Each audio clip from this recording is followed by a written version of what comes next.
got something to say to me, then say it to my face. What it's all about, why you're bailing out. Think you owe me an apology, just say it to my face. You're sorry. You're so sorry. You're so sorry.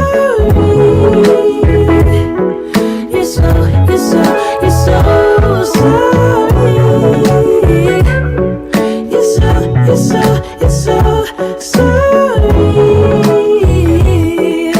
Say it to my face. You're sorry. And I quit my job for you, even quit some friends for you, 'cause you couldn't stand it, me all independent, so you had to have me for yourself.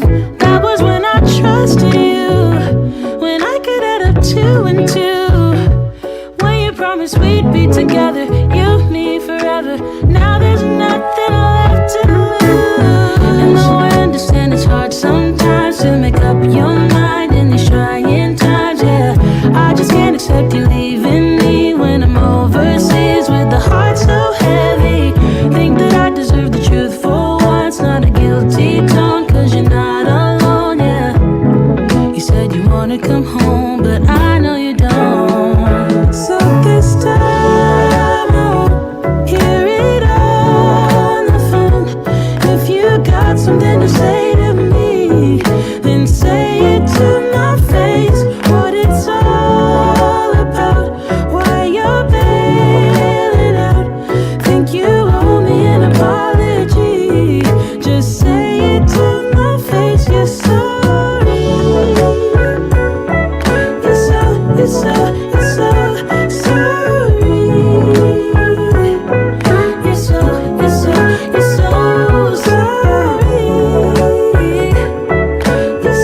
You're so sorry. Say it to my face. You're sorry.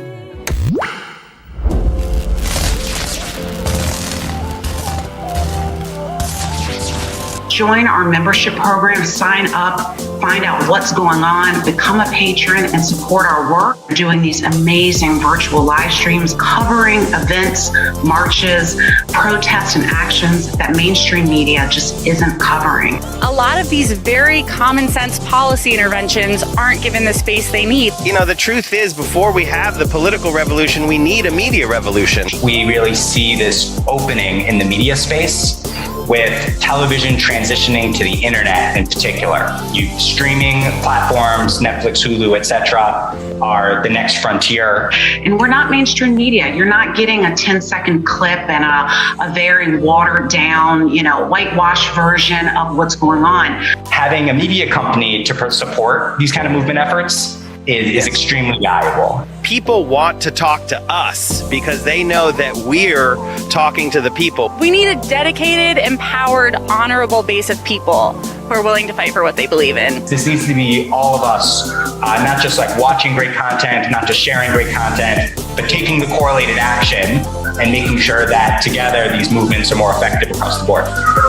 We are amplifying activist messages, activist movements, activist campaigns, activist call to action. There's no more important work to be done in this country right now, and ACT TV is doing it, and we need you to be a member. Go to ACT.tv and sign up to be a member today.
Benjamin Dixon Show is only possible with listener support. Go to www.patreon.com/The BPD Show.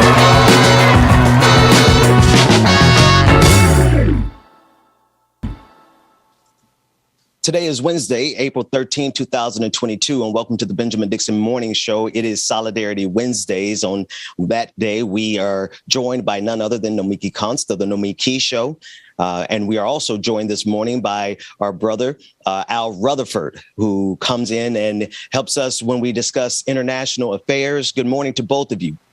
Good morning. Good morning, Brother Ben. Good to see you. Good morning, Nomiki. Good to see you. Morning. In the absence of Dr. Carl Mack, who will be back tomorrow, we always begin the shows rooted in Black history. So, hey, Google, what happened today in Black history? On April 13, 1963, Sidney Poitier became the first Black actor to win the Academy Award for Best Actor. Born on February 20, 1927, in Miami, Florida, Poitier took home the award for his starring role in Lilies of the Field, 1963. 7 years earlier, he became the first Black male actor nominated for an Oscar for his performance in The Defiant Ones. Adapted from Black Heritage Day calendar by author, lecturer and civil rights activist Dr. Carl Mack. And you can get a copy of this calendar, blackheritagedays.com. Brother Rutherford, this is, I did not know that this was the particular day in Black history, which is kind of ironic considering all the things that are going on with our brother Will Smith and the Oscars. What are your thoughts on just kind of generally, we have a lot to cover in terms of international affairs, but seeing that this is screaming from history, what are your thoughts about any of this? Well, Brother Dixon, the first thing I am taken back to just the phenomenal man that Sidney Poitier was, not just an actor, but if you look at his work from a civil rights perspective, he was right there. And, this is a man who was born in the Bahamas, came to the United States, fully lived the American dream and was, an iconic figure. Now, when I juxtapose that to Will Smith, I'm relatively disappointed in the way I'm sorry, brother, go ahead. No, I'm just saying, go ahead. The floor is yours. Well, you look at Will Smith and he's had a stellar career, and then you take the actions of the Oscars, and what troubles me so much is that you put Chris Rock in a position where he could not respond. From my view, the man thing would be if you had to go up on stage, you go up to Chris and you whisper in his ear, let's talk about this after That's right. the show. That's right. Okay? I think that's what Sidney Poitier would have done, right? I think yes. Most gentlemen in most cases would have just whispered something. If you got to make a scene, whisper. But go ahead. I want you to get the last thought of that, Rick. Well, and then, to strike the brother and then to go down and sell wolf tickets. That's what we used to call them in the neighborhood. You're selling wolf tickets from the audience. There's a word for that kind of guy. We're not going to go into it on the show, but I think Absolutely. What I'm saying. I just absolutely. Thank goodness Brother Mac took today off because I'm sure he would have ran headlong right into that. Nomiki, I want to shift gears pretty dramatically and come to your neck of the woods. The investigators are now still looking for the person of interest involved in the shooting of 11 people in a New York City subway. There's a lot of information that's going around. We have clips, we have sound bites. But first, I know this is relatively in your area, and there seems to be possibly what's going on, and how are you doing? I'm okay. I mean, I feel like the last 24 hours in New York has been a whirlwind. You had a taxi cab hit my building's garage last night, and it started flooding. The lieutenant governor had to step down. I have helicopters circling outside right now. We have no idea what's going on. No, I mean, New York's on edge for sure. It's been a very crazy last 24 hours in New York. This event. But, and I know they all seem unrelated, but I do think that this event is, knowing what we know about this individual who did these heinous act and the hundreds of videos he posted on YouTube complaining about the crime in the city, complaining about how Mayor Adams has responded, saying that an increased police force isn't going to do anything. It was definitely, unhinged. His mindset was unhinged and he was not well. But, it does call into question these larger questions that are part of the national narrative now, which is, is an increased police presence really going to make a difference in terms of the crime? And, when you look at the crime that has existed and it has spiked in the city, it's by no means where we were in the 90s or 2000s even. But it's unusual crime, right? I had a guy in my neighborhood with a machete the other day. You have unhoused people pretty much everywhere because we have a housing crisis in the city. We have a mental health crisis in the city. People are being pushed on the subways, but they're looping it all together as if it's all the same type of crime, and it's not. And we know this. We've learned these lessons in New York City. And so we talk about increasing police presence and, of course, funding. Well, all that funding and the video cameras didn't even work on the subway platform, which is part of the NYPD. So, there's a lot of lessons here about how are we, Mayor Adams is a former police officer. He talks about smart policing. Well, let's get smart. You got the budget. How are you using it? And if an event like yesterday took place and there wasn't camera footage because it was faulty, well, who's checking on that? I mean, this is the city that has more cameras you could possibly imagine. We are under surveillance at every single moment. And this man is still on the loose. And the only reason they were, from what I understand at least, that they were able to find him was because he dropped a credit card. And then they connected it to a U-Haul that was parked somewhere else. So that's right. I'm just curious, where's all this money going? Where is all this money going?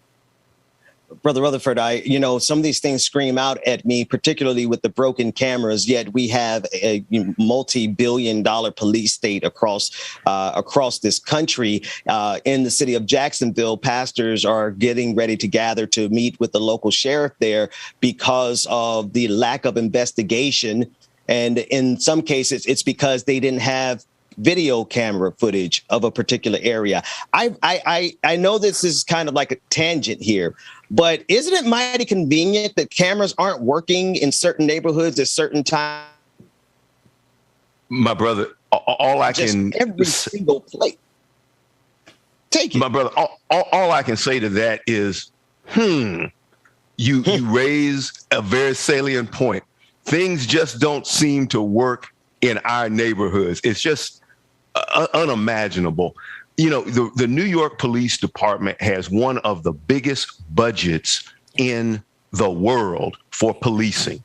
As Sister Nomiki said, you've got Eric Adams, who is a former police officer. Okay, you've got to manage appropriately, and you've got to set some expectations. And one of those expectations is the equipment ought to work. This is not a hard thing, but let's unpack the situation. And we have a mental health crisis going on in this country, and it is manifesting itself in New York. We have a homelessness crisis going on in this country, and that is manifesting itself in New York. And we also have a violence situation.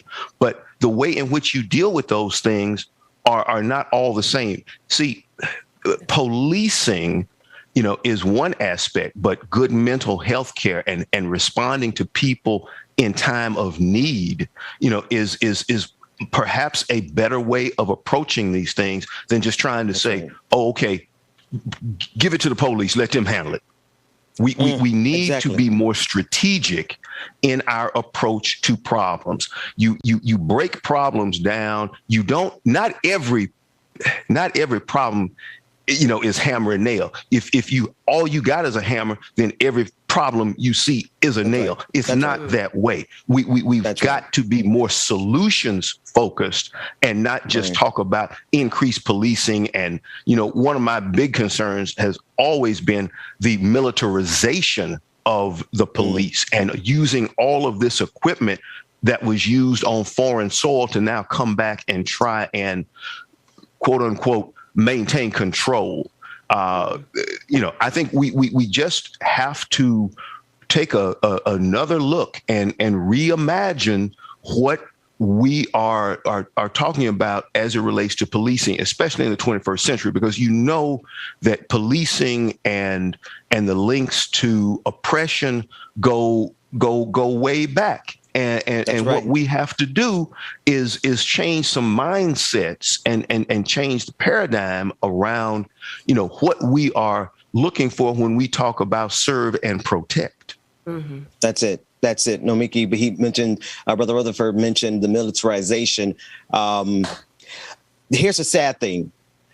None of the cameras, none of the tanks, none of the Humvees, none of the flashbangs, none of the robot dogs from Black Mirror, none of those things stop this from happening. Yet I guarantee you, Mayor Eric Adams is somewhere right now crafting a speech to declare this is why they need even more money. Yeah. Tell me about that, Jig. Come on. I mean, it's so funny. I feel like I'm a broken record when it comes to all things neoliberal. I like to see where that money's going. I don't know where, all these accounting firms, all these consultants. Well, I'd like to see. Let's do an audit of the NYPD. It should be public. That's right. I mean, this is our money that we're putting into the NYPD, not to mention many other services in this country. I would like to know where that money is going. I mean, it's so interesting that the defund the police movement has suddenly become a massive fund the police more movement when they've received more money than ever. Really curious how that happened. But aside from that, I love this conversation because, New York has gone through a tremendous transformation that is a result of multiple things, good and bad. I mean, the neighborhoods being completely gentrified has turned Manhattan into like a glass tower, Dubai. It's there's a lot of reasons why crime has gone down. Part of it is just, in Manhattan alone, it's just like nobody living there. I'm joking, but there's plenty of people living in Manhattan. But there are actual apartment complexes that, are pretty much empty. And there've been incredible articles about this. But aside from that, we learned a lot of lessons about failed policing in the 70s, 80s, 90s, and 2000s, and what caused the surge in crime. And it was very complicated. And it's not the same as today. The majority of people, we've been under a pandemic where people have been locked up at home. We have mental health issues, as was mentioned. We're putting no money into mental health. People's, whether or not they have an access to a gun, domestic violence is up. That's not the same.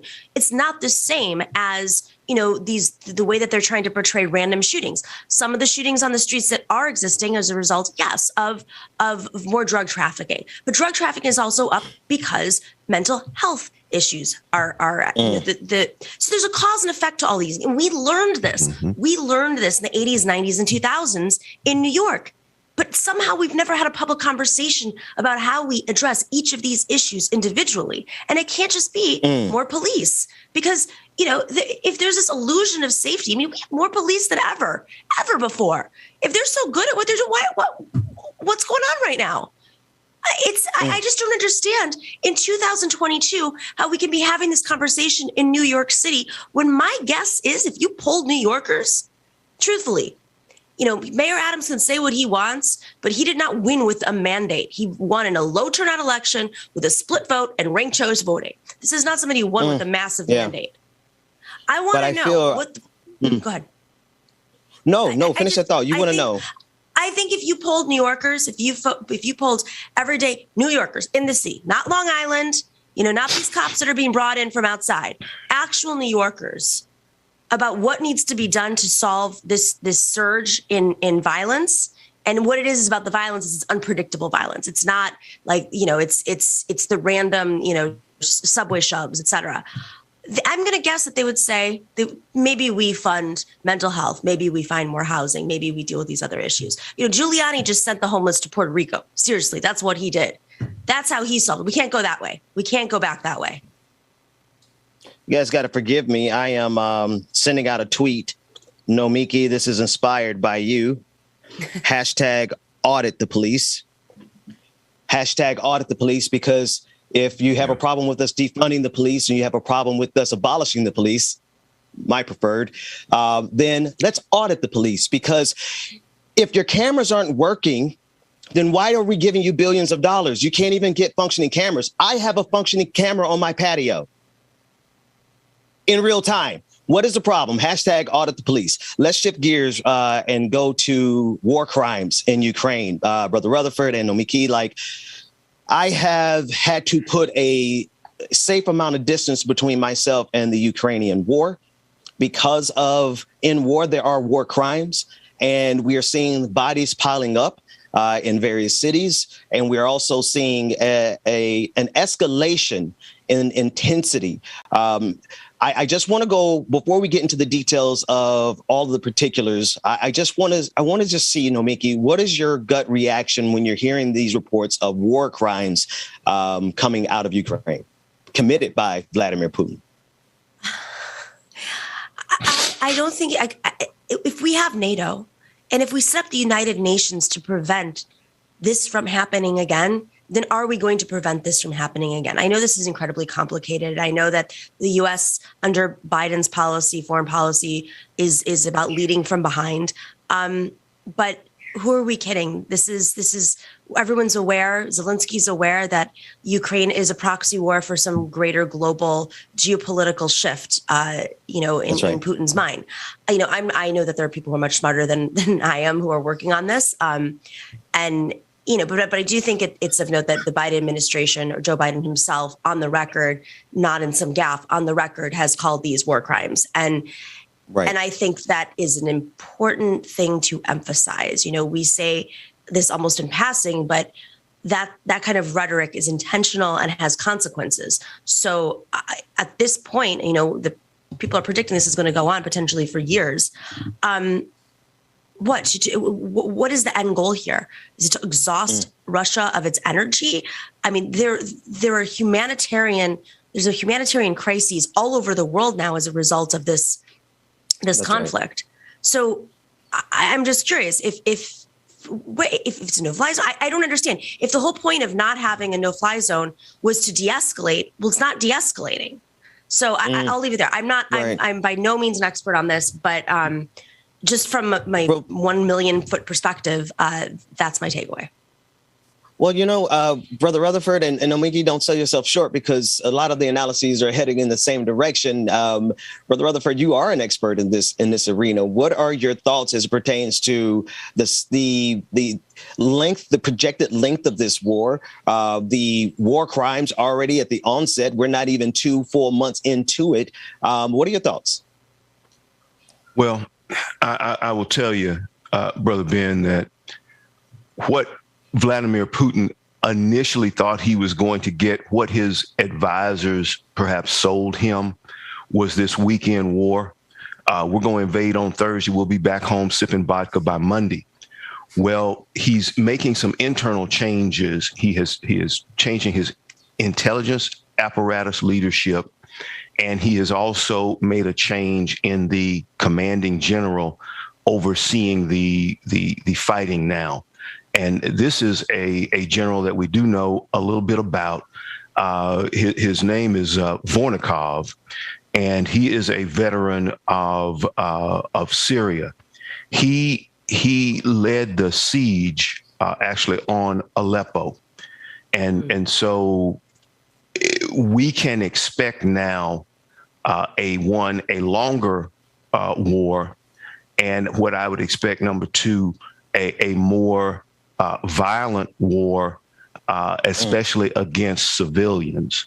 As far as time, I mean, let's go back and let's look at Chechnya. That's a multi-year situation. You look at Syria, that civil war is still going on.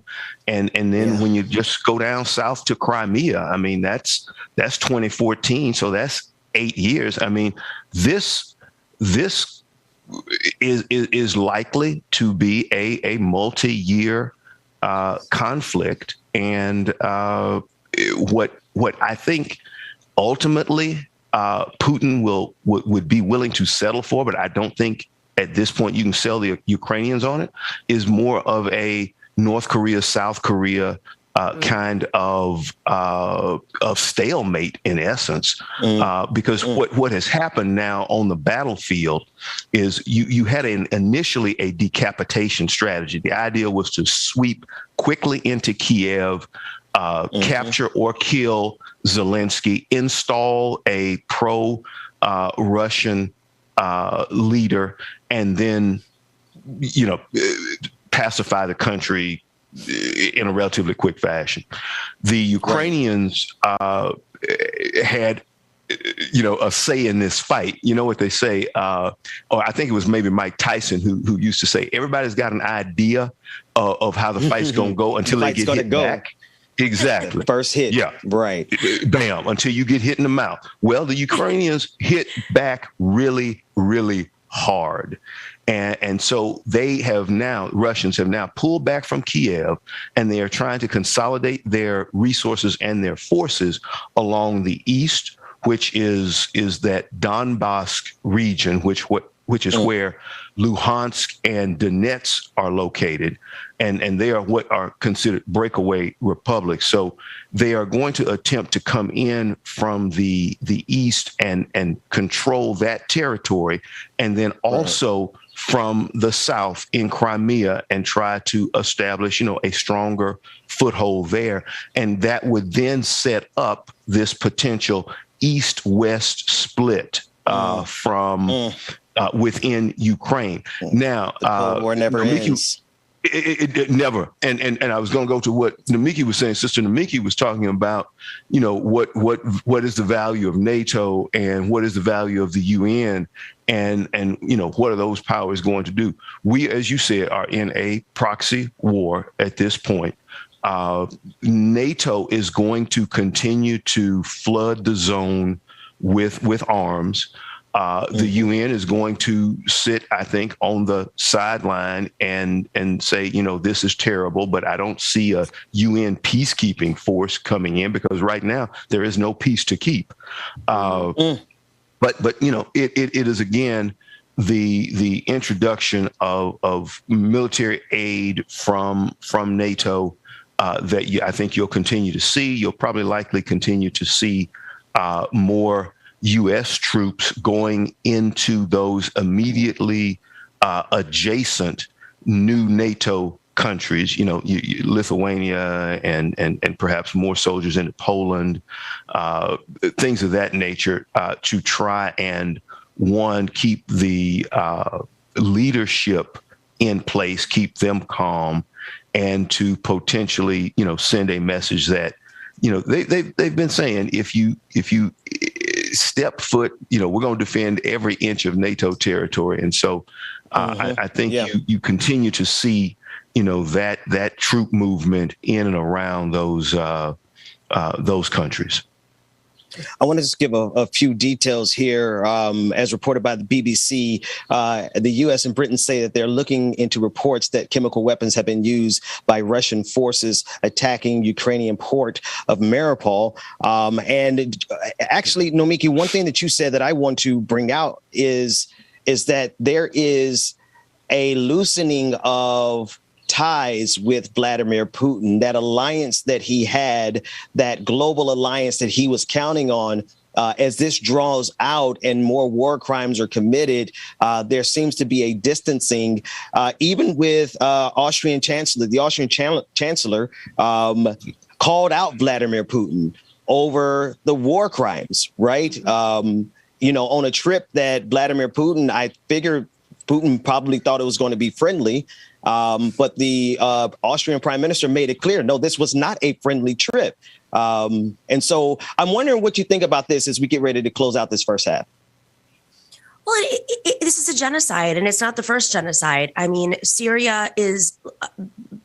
much of Syria is completely wiped to the ground. And it was another proxy war. And it is a very complicated proxy war in which the Biden administration, I think that weighs heavily on their mind because I with all due respect to President Obama, there might have been a moment where we could have done something, and then it spiraled out of control and became a proxy war for the entire Mideast, right?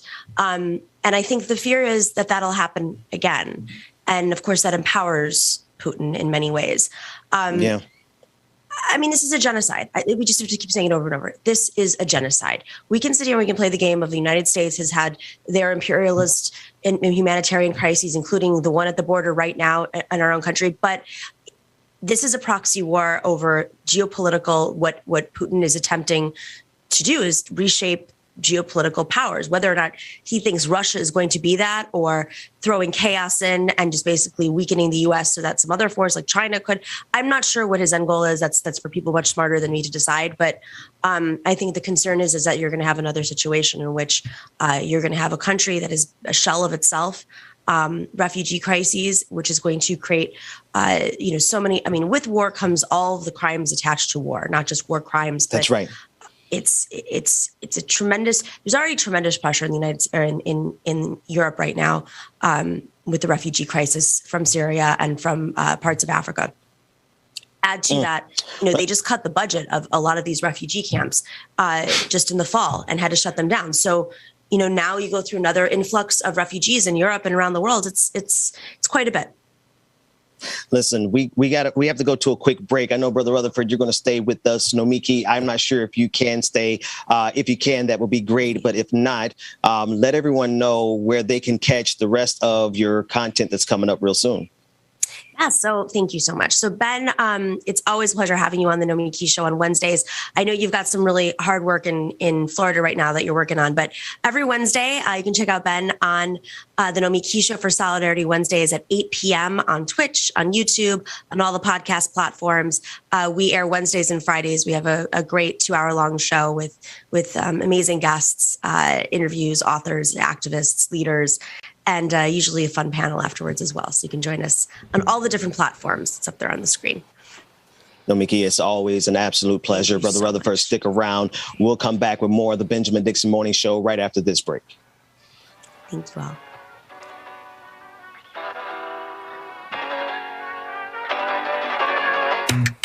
I think I let my guard down. Certain things ain't the same now. Hard to navigate these problems. I'm by myself, you're not around. I tried to open up, it wasn't good enough. Put in my all and got nothing back. Now I'm stuck in the rain, dealing with all this pain. Why you gotta do me like that? Don't say you love me, then go and leave me. It can't get ugly, trust and believe me. Say it to myself, looks so deceiving. Trying to fight back, this far from easy. I've seen. All right, good morning, everybody. Y'all know who it is. You know the voice. You know the sound. James Bubba Williams is in the building. DJ Exclusive is here, y'all. Good morning, everybody. Grab your tea, your coffee, whatever it is you need to get yourself back in the game. Good morning, everybody. Shout out Brother Al Rutherford, who is in the building. Good morning to you, brother. You as well. Why you gotta do me like that? Don't say you love me. Well, Dwayne, of course, once we go to break, Dwayne, I'm going to restart because I'm over here looking like salt and pepper sprinkled in an internet blender. It's pretty terrible. I hate it. Ew. Good morning, everybody. Good morning. I see all of y'all. Good morning. Jason, Teresa, Iris, Esther, Roller Dragon, Alicia, Brenda. Good morning, everybody. Snack Panther, Just Hearts. Good morning to you. I can't believe. Don't say you love me, then go and leave me. Brother Infinite Content, what's going on? Latif, Melody Dennis, good morning. Shade Dragon, good morning. Amber Lake, good morning to you. Tiger has entered the chat. What's going on, Tiger? Good morning to you. Shelby H, good morning.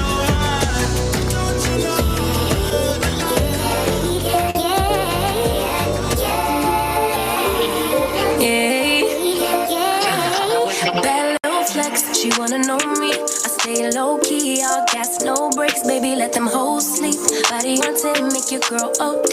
I get in my way, never my lane. Feel like you the one and the Craig, good morning to you. Y'all make sure you stay tuned. We got more coming up next on the Benjamin Dixon Morning Show. Y'all stay tuned. You keep me company. Give me something to do when I get lonely. I got something for you when we get home. If you let me put it down. When I hit the town, you should ride on me. Keep your minds on me. On try, baby, I think you should side with me. Stay solid one time if you lie with me. Just promise you never lie to me. Keep the moves on tuck. I know it's all love. Everything good. Keep the vibes on crush. Alexis, good morning. I gotta make sure I say your whole name because if I don't, then this thing in the corner is already listening to me. So.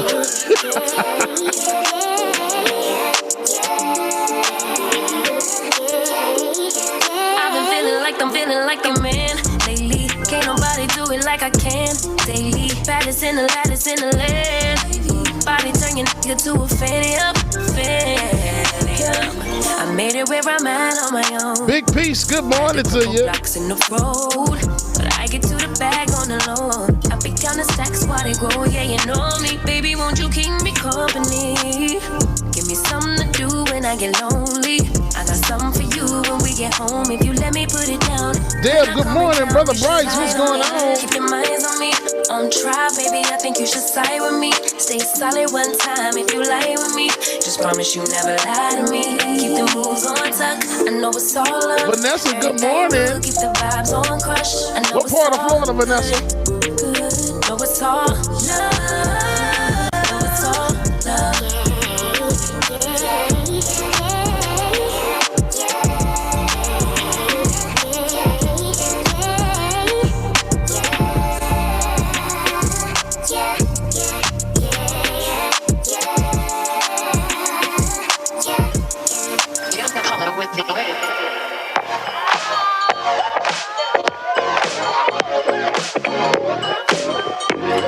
El Hustle, good morning. John Anderson, good morning. Got an appetite, let's bake ourselves a treat. What you've been mixing, serve it up the way you please. I like the way you shake, you stir, you heat, you squeeze. So thick, push up and butter me.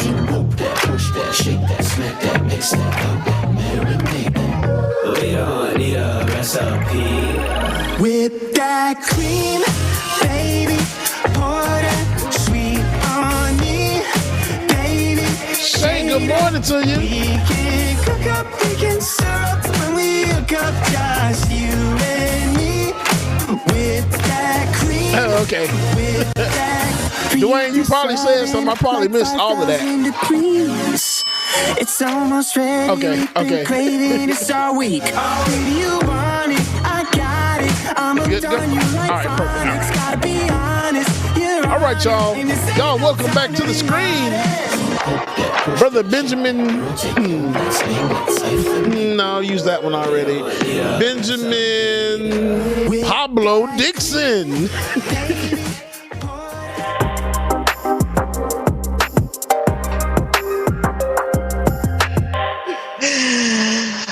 Oh, welcome back to the Benjamin Dixon Morning Show. It is Wednesday, April 13th, 2022. I am joined by actually James. I'm gonna Pablo. I like that one. I could use a little bit of Pablo Escobar-esque-ness in my life.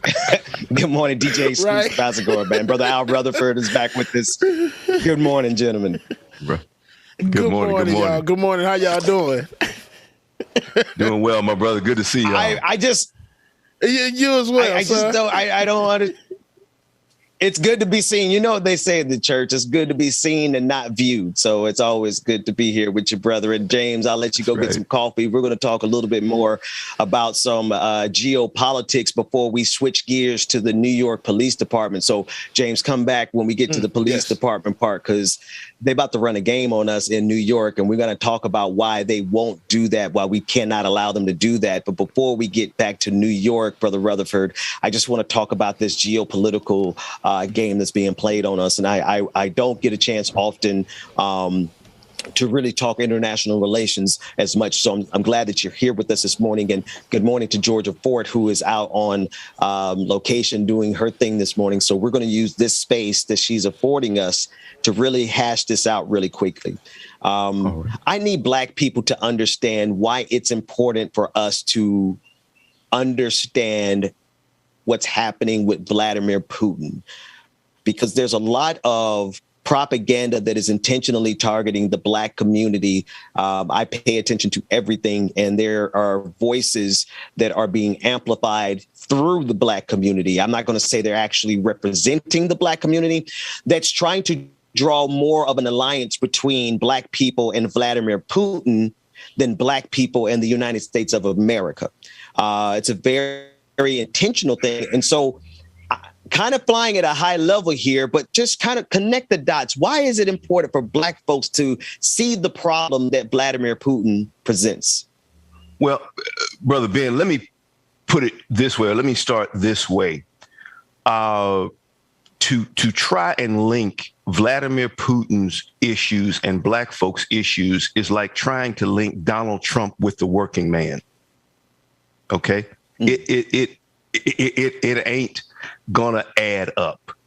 I get the idea of oppression, and that's kind of out of the old Soviet style playbook. But I think you got to look at who Vladimir Putin is, what he has said, and the idea of there being a linkage in the struggle is not the case. Putin, first and foremost, is a billionaire. Okay, so his understanding and caring about the average person is just not there. He isn't concerned about what the average Russian is going through. He is concerned about one thing, and that is maintaining power. And the Russian propaganda machine has been good. I'm not going to say they've been great, because they are still working a playbook from the pre-21st century, where they are very much television based in trying to communicate out their message. And he's having a good level of success hoodwinking his people via television. But for the younger people who are able to get some good internet and can go online and get their own information, they are not buying the Putin line. And that is why you are seeing more and more protests taking place organically in Russia. Now, to try and, again, spin that this is a war that he had to go and fight. He was pushed to the wall. This, similarly to what I viewed as the Iraq fiasco, is a war of choice. And Putin's game is a distraction game, not unlike Donald Trump. But Putin needed to find, well, one, he has no regard for Ukraine. He views it similarly to the way that Saddam Hussein viewed Kuwait as the 19th province. Okay. But Putin doesn't see a separate Ukraine. Now, Ukraine was its own country. It did become a part of the Soviet Union. Then it, became its own country again. He ain't buying none of that. This is about going for territory. And you got to understand that Ukraine is just one of several countries that he has gone into. He's gone into Georgia. He's gone into Chechnya. He's gone into Crimea. So trying to sell me on some idea of Vladimir Putin solidarity aligned with us, against the oppressor. No, I'm having a hard time with that. And then when you look at all of his oligarchs and his other leadership staff and his cabinet. I mean, we're talking multi-billionaires. The term kleptocracy, I believe, has been used to define a criminal organization that is running a government, basically. And that's what I think we see in Russia. And I think we had that for 4 years under his close ally, Donald Trump. That's right. That's right. So, as you were talking, it kind of solidified in my brain. Vladimir Putin is not your Paul Robeson of Russian. He's more like a Stasi-land KGB type of Russian. And I think black folks who are being sold this bill of goods, trying to make it seem like there's some solidarity with that Russian oligarch. I think people need to be very clear. Anyway, let me move on to this other conspiracy. You're absolutely right, my brother. Listen, you nailed it right there. Putin is old school KGB. That's his mindset. That's how he views the world, and it's a power grab for him. This is not, hey, let's all get together and grow crops and feast off the land and share with one another and be about the mutual uplift of mankind. No, this ain't him. Let me ask it very straightforward. So then Vladimir Putin does not represent the socialist vanguard. No, when he's a billionaire oligarch. Any man walking around with $1 billion does not represent that socialist mindset. It's not possible. It's a contradiction. It's a contradiction in terms right in front of us. Right there. Let's go to this. Let's go one step closer, where I think this reactionary right-wing movement that is a global alliance, which Vladimir Putin does represent, it gets close to home because of the January 6ers. Now, there's a lawsuit that has been put into place to try to keep Marjorie Taylor Greene from running for office again, and it is based in her participation in the January 6th insurrectionist attack. And Marjorie Taylor Greene is now a flashpoint for the Democratic Party. I believe they've raised somewhere near nearly $60 million just on that race alone in the small district, standard size district there in Georgia.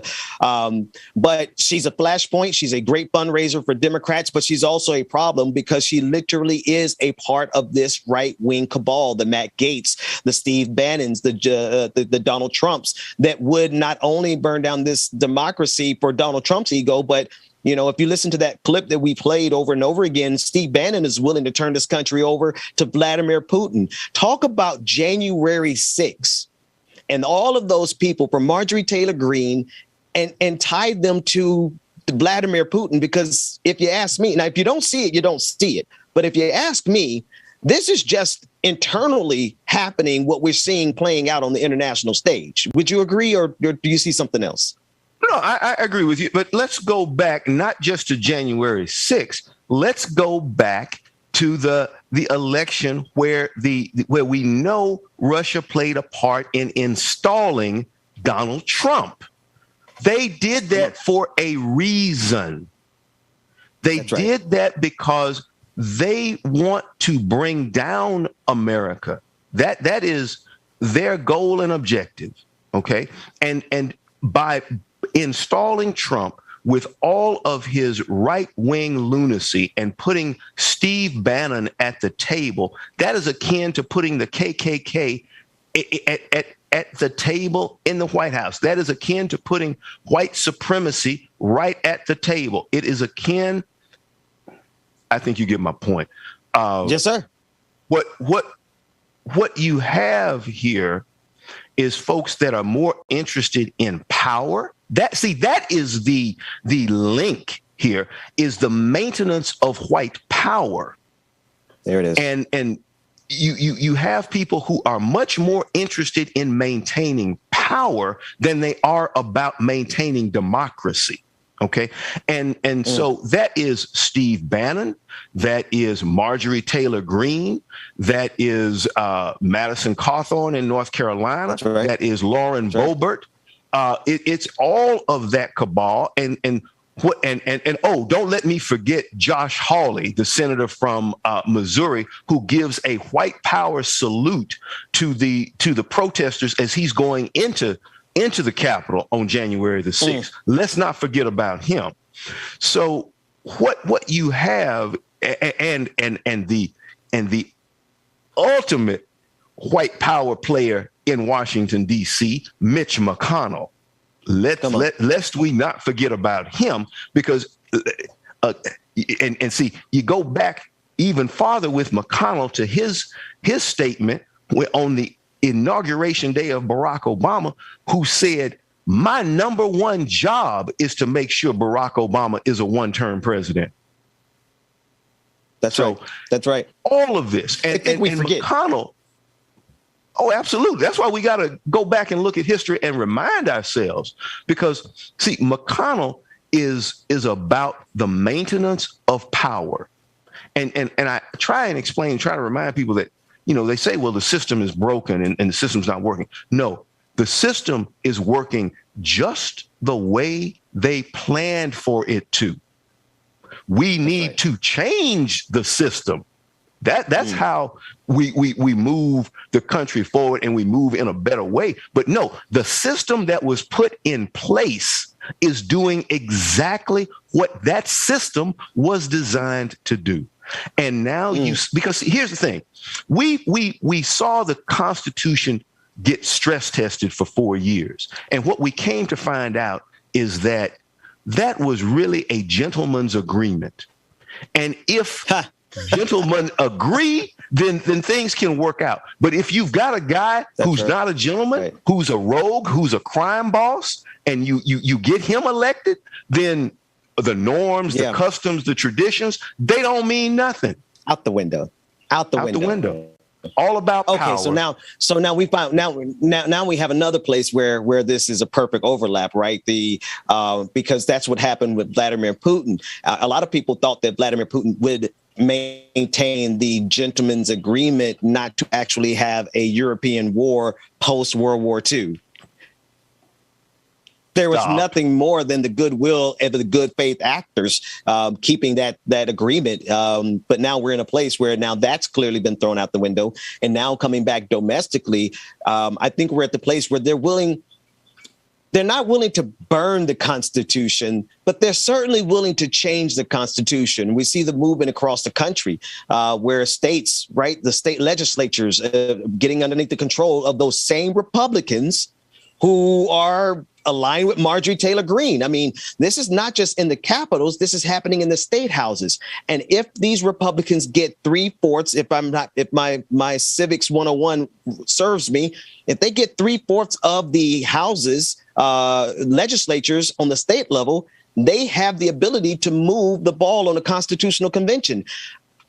I don't put it past them at all at this juncture. Let me ask you this way.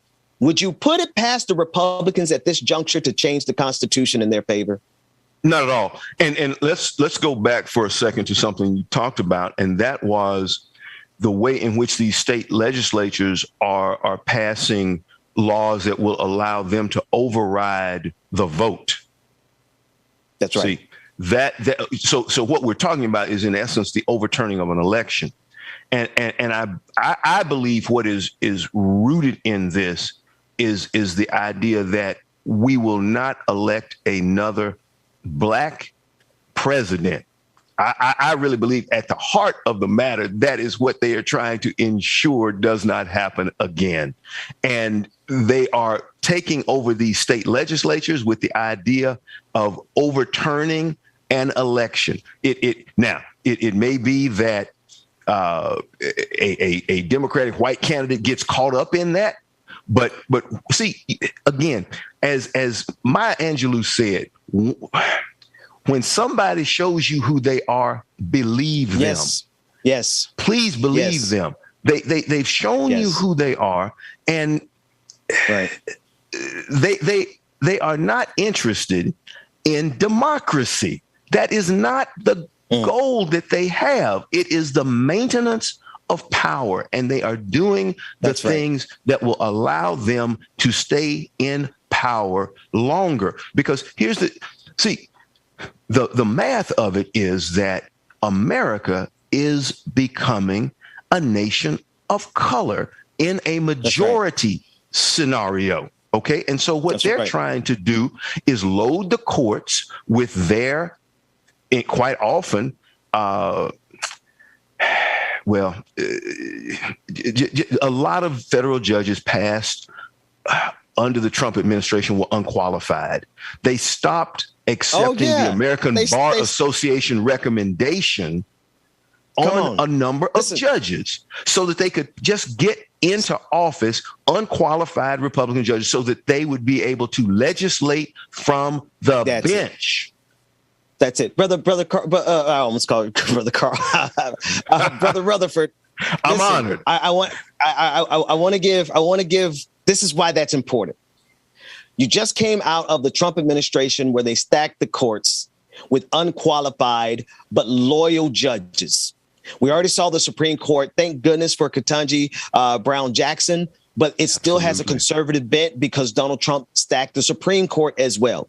Mm-hmm. You have so many states around this country that are controlled by Republican governors, Republican House and Senates, as well as now these new pieces of legislation that gives them the ability to control the election. They control the state, the Secretary of States.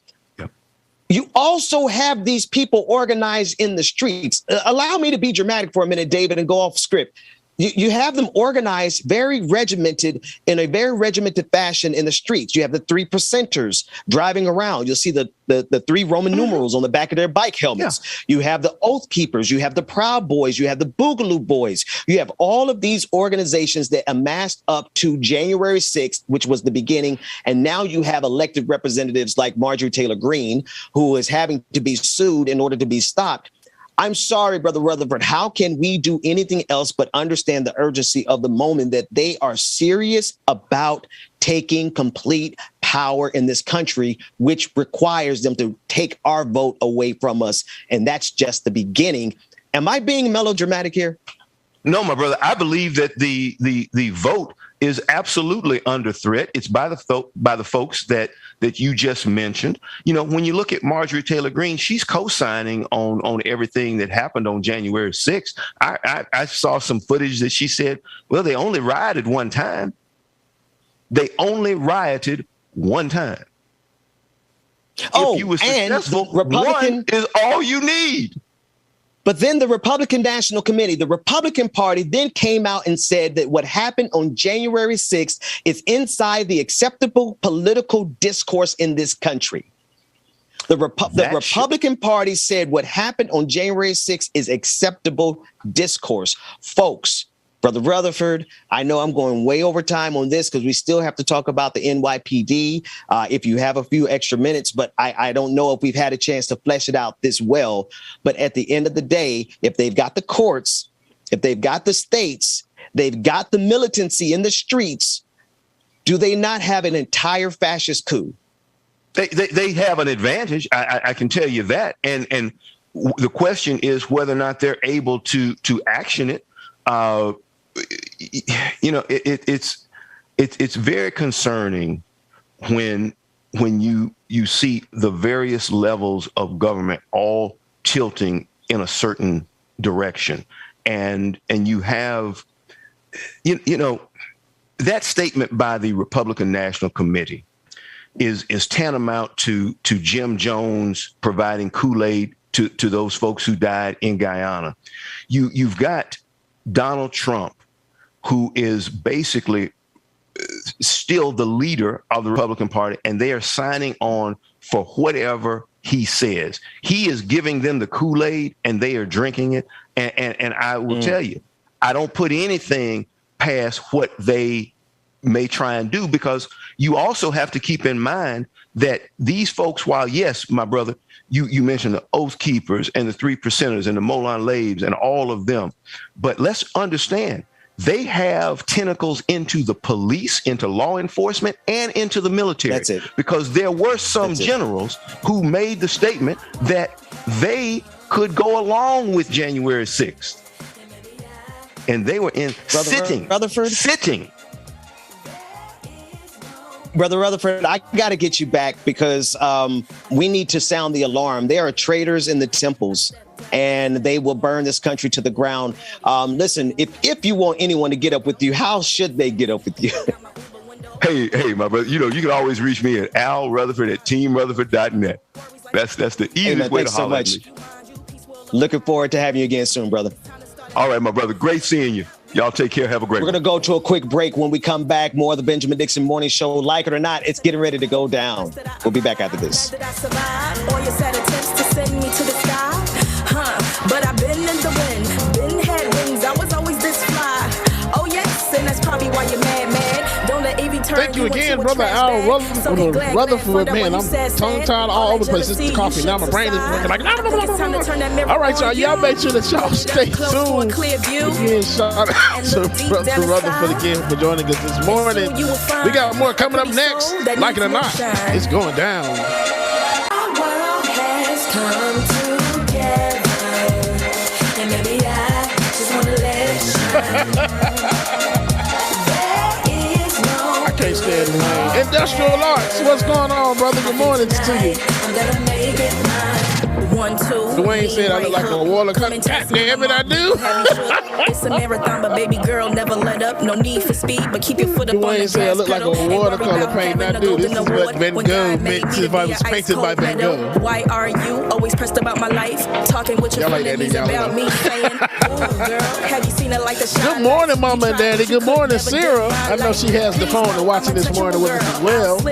Lawrence, good morning. Why you want to turn a good day into fight night? Constantly projecting Esther, bro. The Dragon. Good morning, y'all. And go and get your mind right. Say a prayer tonight to keep your soul tight. You in the big world of danger. All right, y'all, real quick. We'll go through our new Twitch subscribers here. We got Colossus Dragon, who subscribed with Prime. Welcome. Carmen Jones, good morning. Chicken Fried Dragon gifted us a fat guy named Tiny. Shout out Chicken Fried Dragon. Cracky21 resubscribed and commented, keep up the good work and take care of yourselves out there. And they've been subscribed for 4 months. Blue Daddy 2 resubscribed with Prime and they've been subscribed for 7 months, almost a full baby. Soy Dolphy resubscribed and commented, best morning show ever. And they have been subscribed for 8 months, man. You too can get on the list. If you have not already, patreon.com/like it or not, patreon.com/the BPD show, man, or act.tv.join. There we go. You want to make sure y'all go sign up, man, today. Y'all make sure y'all stay tuned. Like it or not, it's going down. It's coming up next here on the Benjamin Dixon Morning Show. Good morning, everybody. Come back. Can't break my focus. All I got right now is attention. Give me the divine intervention. Hey, you done got me started. Every day is just the beginning. Take it to the bank, now I'm winning. Call me crazy. My favorite part of the song. I love that shit. It won't stop me. Watch me. Promises manifesting. Good morning. Holding me down. All I need is more.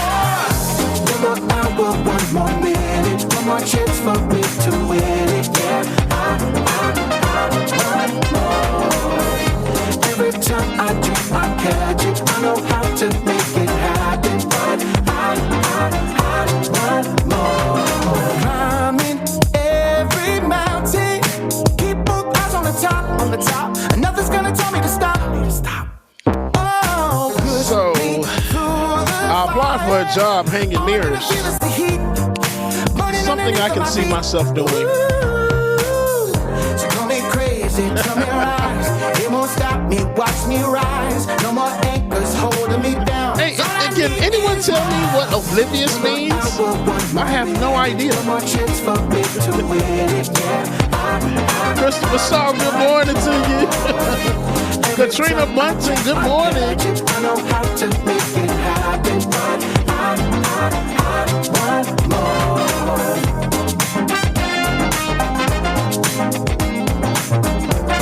I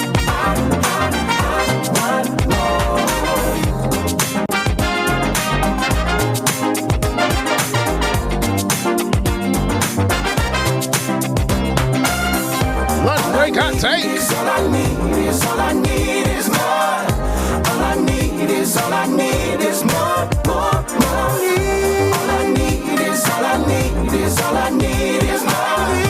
All I need is all I need is more. One more hour, one more minute, one more chance for me to win.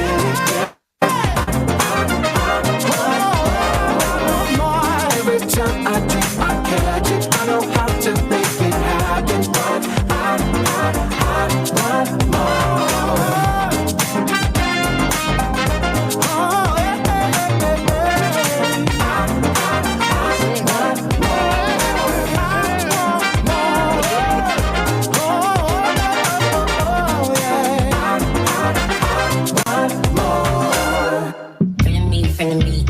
All these neck just wanna be a mini me. All these neck just wanna be a mini me. All these neck just wanna be a mini me. Feeling me, any me. All these neck just wanna be a mini me. All these neck just wanna be a mini me. All these neck just wanna be a mini me. Feeling me, any me. All these neck just wanna be a mini me. All these neck just wanna be a mini me. All these neck just wanna be a mini me. Feeling me, any me. All these neck just wanna be a mini me. All right, y'all know what time it is. We'll get back to that song later on, but it's time for Like It or Not. It's about to go down.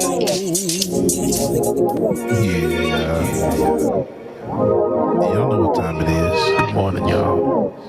Get your coffee, y'all just keep waiting. It's time for Like It or Not, y'all. 9 a.m. to 10:30, yeah. Like It or Not is on your channel, yeah. Politics and culture is we change skin like we supposed to, yeah. Interviews and all the news, we get to choose what gets the views. Like It or Not with Queen Azor, it's starting now, so stick around. Like it or not, it's going down. Shout out Nat A in the building. What's going on, Nat? Good morning to you. Don't forget, y'all, Friday is going down. Friday is going down. Patron party.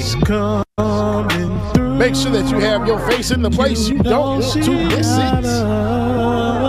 Good story for you. Oh, Benjamin, that's my dog. This is his show. He's a politics bro. I am your DJ. One time for my daddy singing the song. DJ exclusive. Oh, yes. Good Friday patron party. I stay dropping them jams. Like it or not, it's going down. Like it or not, y'all stick around. Oh, like it or not, it's starting now. Like it or not, it's about to go down. Like It or Not with Benjamin Dixon starts now.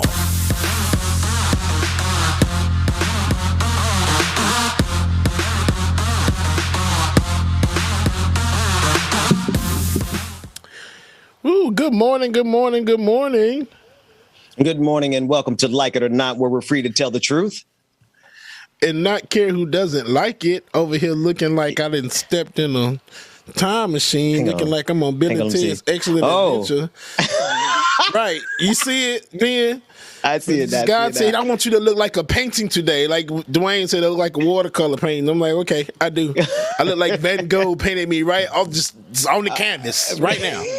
You look like GeoCities, man. You look like you were what was Black Planet? Remember what was the one we used to go to the library at Cookman? It just it was GeoCities. Yeah.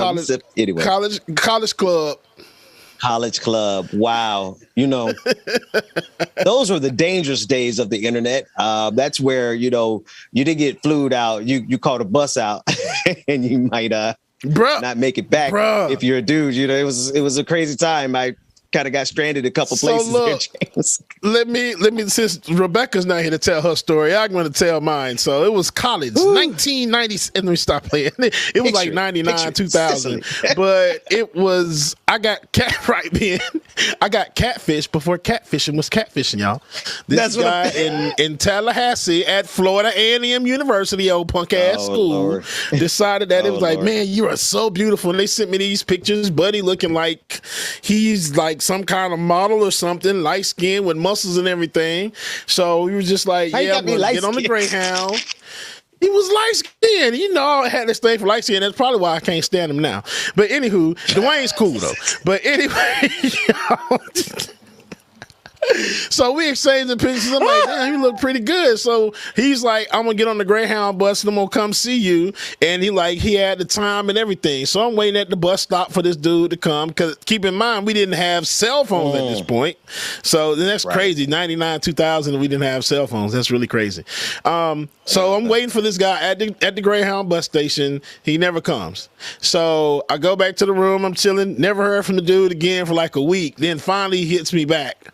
And it's just like, hey, I'm sorry I didn't come. I didn't show up. I just need to tell you something. I'm like, what's wrong? You got something wrong? You got cancer? It's like, yeah, I'm not the person in the pictures. And he sent the picture. Oh, Lord. And I was just like, what the hell? He was like 10 shades. He was 10 shades darker than black. Oh my goodness! And then about 400 pounds. Is just at midnight. Teeth, had the earrings in the top. Oh, of the come on, man, James! Don't do the man like that. I'm sure there was something redeemable about the brother, but he shouldn't have catfished you, man. That's catfishing before it's catfishing. My real brief story about this. I don't even know if I was catfished for sure, but there was this one. You know, we're talking about GeoCities now. We're on the same tangent we've been on. We'll get to the news in a minute. But there's this one chick I met on GeoCities, like I don't know, whatever college club, whatever it was, and she was from Canada, and she looked like Deborah Cox. Now, you know me, back in the day, I was all about how did you get here? That was but Deborah Cox, and she insisted that I fly to Canada. I've always been a little circumspect, James. Something in my radar said, don't take that trip. So I don't know if she catfished me. She might actually have looked as beautiful as she did, but the world will never know. And as a result, everything I'm here doing the show this morning. I'm pretty sure if I had taken that left turn then, James, something crazy would have happened and I wouldn't be doing this right now. But exactly. Anyway, and it would have been a whole other thing. A whole nother multiverse over here, right? Multiverse of GeoCities or some. Anyway, let's go to some news. Unfortunate news out of New York. Police in New York are looking for Frank R. James, the man believed to have rented a U-Haul van, possibly in connection with Tuesday's subway shooting. The New York Times reports during New York City's early morning commute rush on April 12th, a man released a smoke canister and started shooting on the N train in Brooklyn. So far, at least 16 are injured, 10 of them from gunfire. Officials say around 8:24 a.m. as the N train approached the 36th Street station, a man in construction vest put on a gas mask and started firing at civilians. New York Governor Kathy Hochul pled with New Yorkers saying to stay vigilant and alert. Sounds like something out of a movie. Thankfully, if I'm not mistaken, no one was killed, yet it was a terrifying incident with the potential for mass casualties. You guys been watching? Like it's crazy out there, man. Yeah, Ben. So I know there was a second gun that he had that he was trying to use, but that gun actually jammed on him. So I think that really prevented a lot of casualties or more injuries. And I am surprised and I am thankful that no one was killed. So that's a good thing. One thing I do have a problem with is that it was a black man. And my conspiracy theory brain has been working all night long, and I try to stay out of it. But it was just like, let's be, I hate to say it like this, y'all, but what black man gonna do some stuff like this? Why? Why? Don't say that. Don't say that. Okay, never mind. Don't worry about it.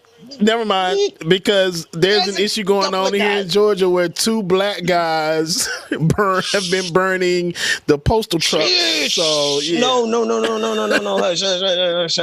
We shall not bring attention to any black violence in this incident, even though the suspect is apparently black. He didn't kill anybody. I'm grateful that he probably didn't know how to maintain his gun and couldn't get past that jam. So that turns out to be a good thing for a lot of people. So I'm excited about the fact that no one was killed, because there's very few days that we go around here, man, without like just reckless life being taken for no reason whatsoever. Right. So I'm glad that it had that it is. I want to play one clip about this before we move on. Joe Biden is using this as an opportunity to say to call out ghost guns. Let's take a listen to that clip.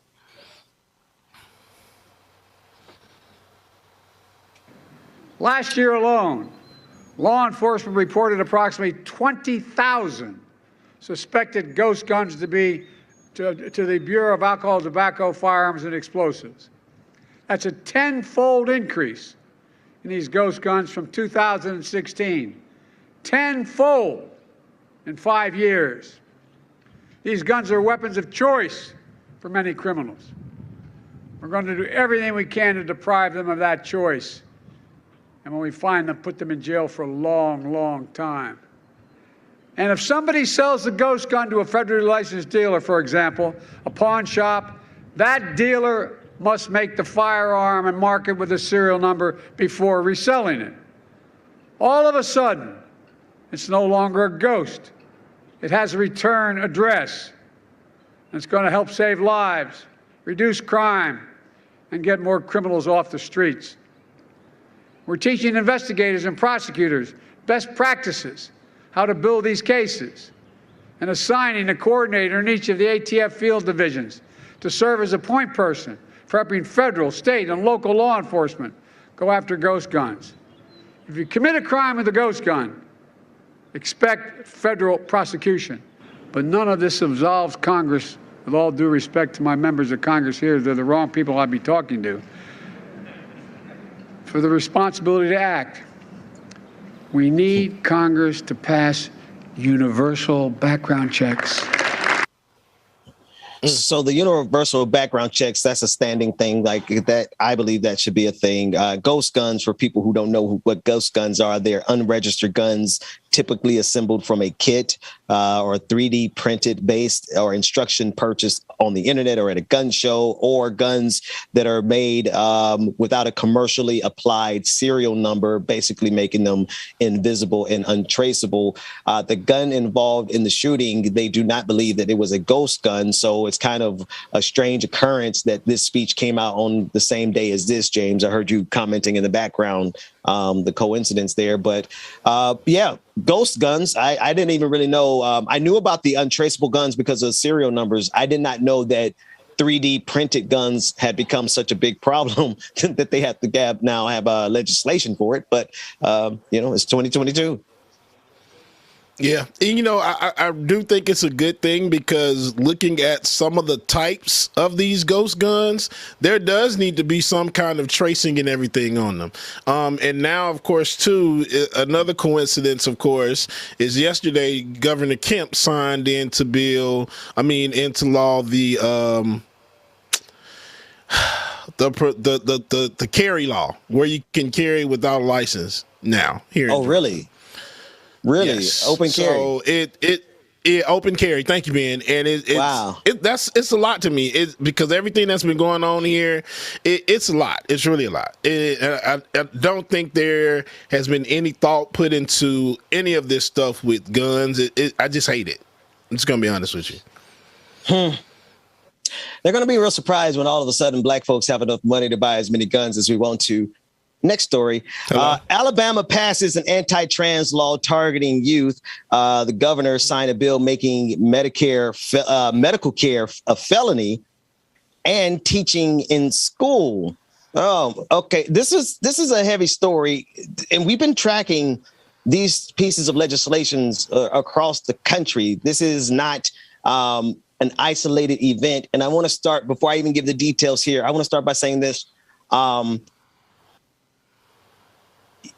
you're only going to go as far as your last bigotry.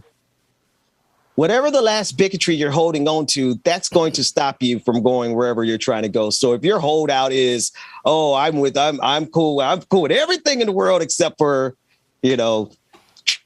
trans people, well, then there might be a limitation to your trajectory. I digress. On April 7th, lawmakers in the Alabama House passed a bill to make gender-affirming health care for transgender youth a felony.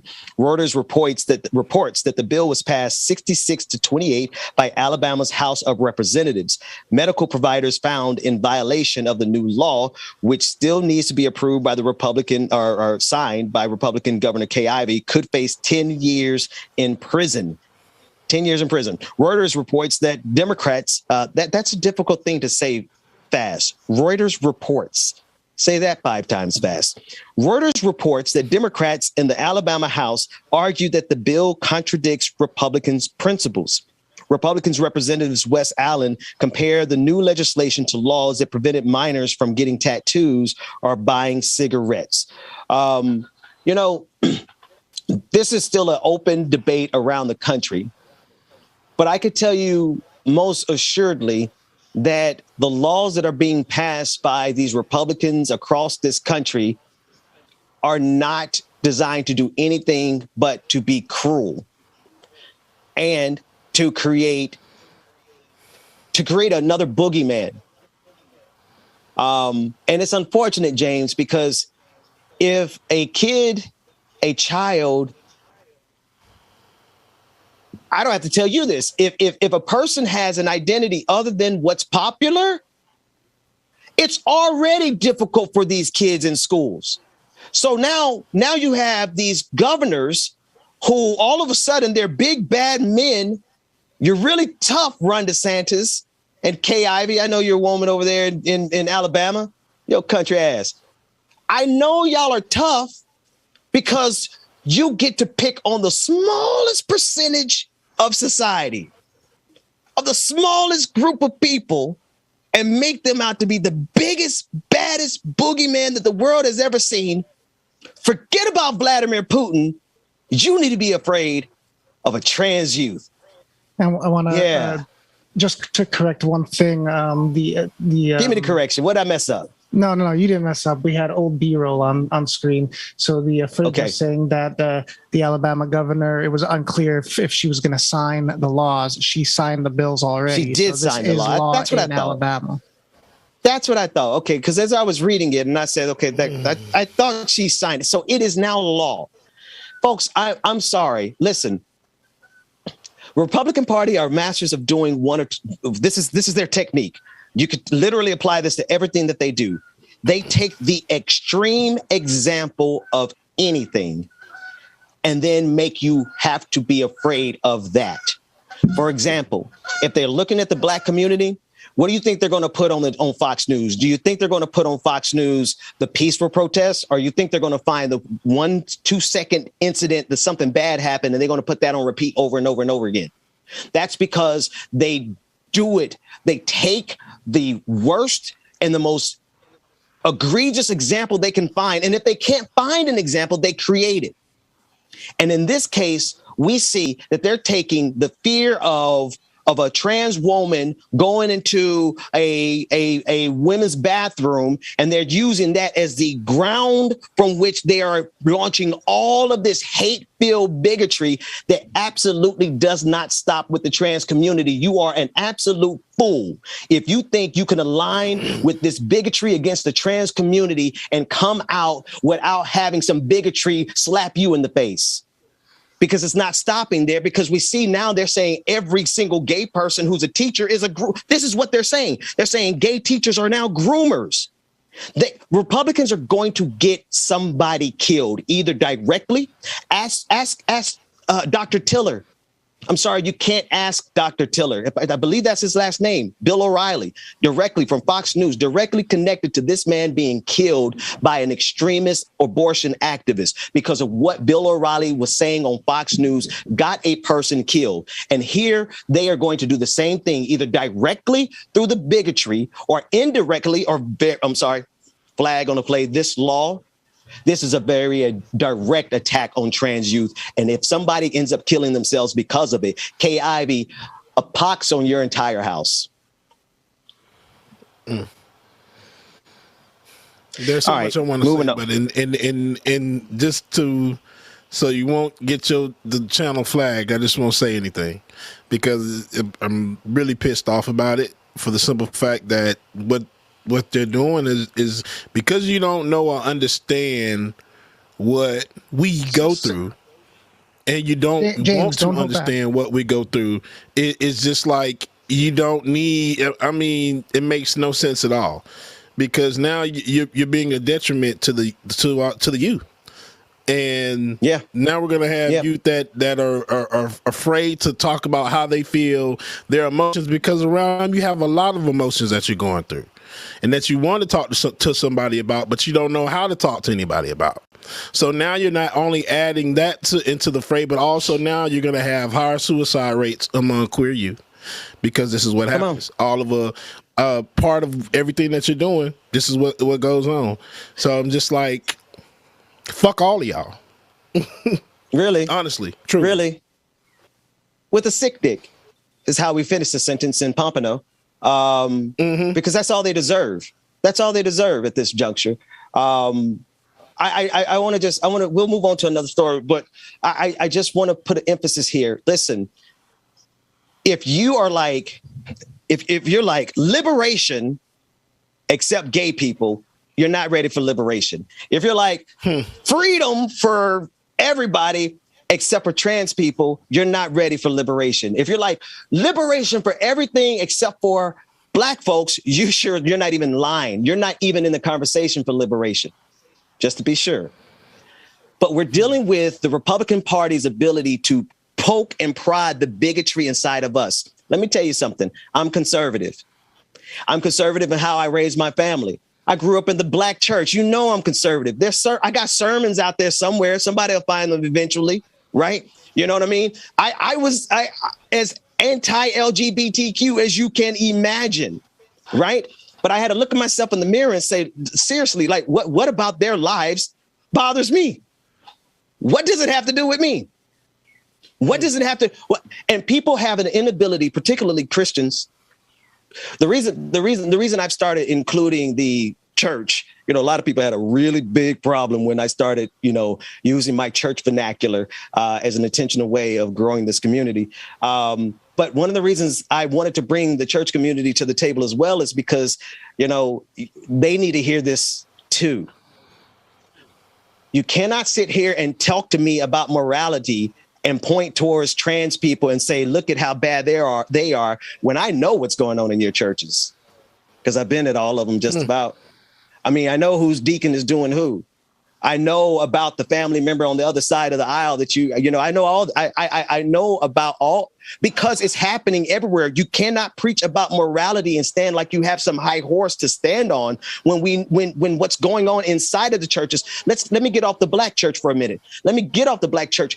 How dare any of these religious institutions attack anybody about morality? Have you seen the sin of the Catholic Church? Have you seen the bodies of youth who have been molested and abused by men who claim they love Jesus? So if we're really going to talk about morality, I think that there are some men who protest too much. Thou dost protest too much.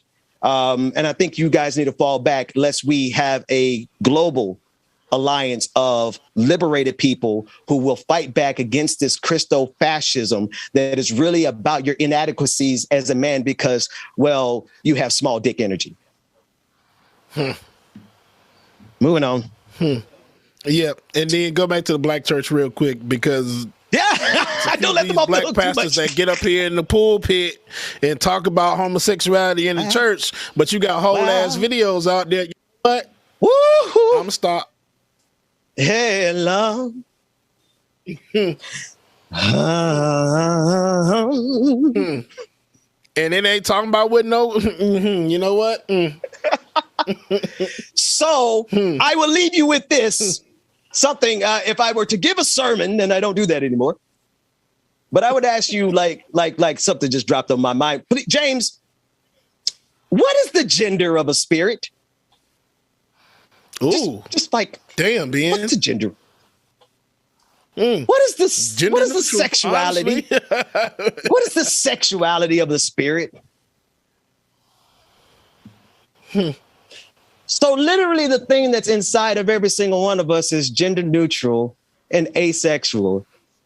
I'm just like, well, not necessarily asexual. I might have got that one wrong, but somebody who knows all the Q's and P's and X's. I don't know all of it, but that thing on the inside of us. James, you're not going to get the channel canceled. Ben's going to get the channel canceled.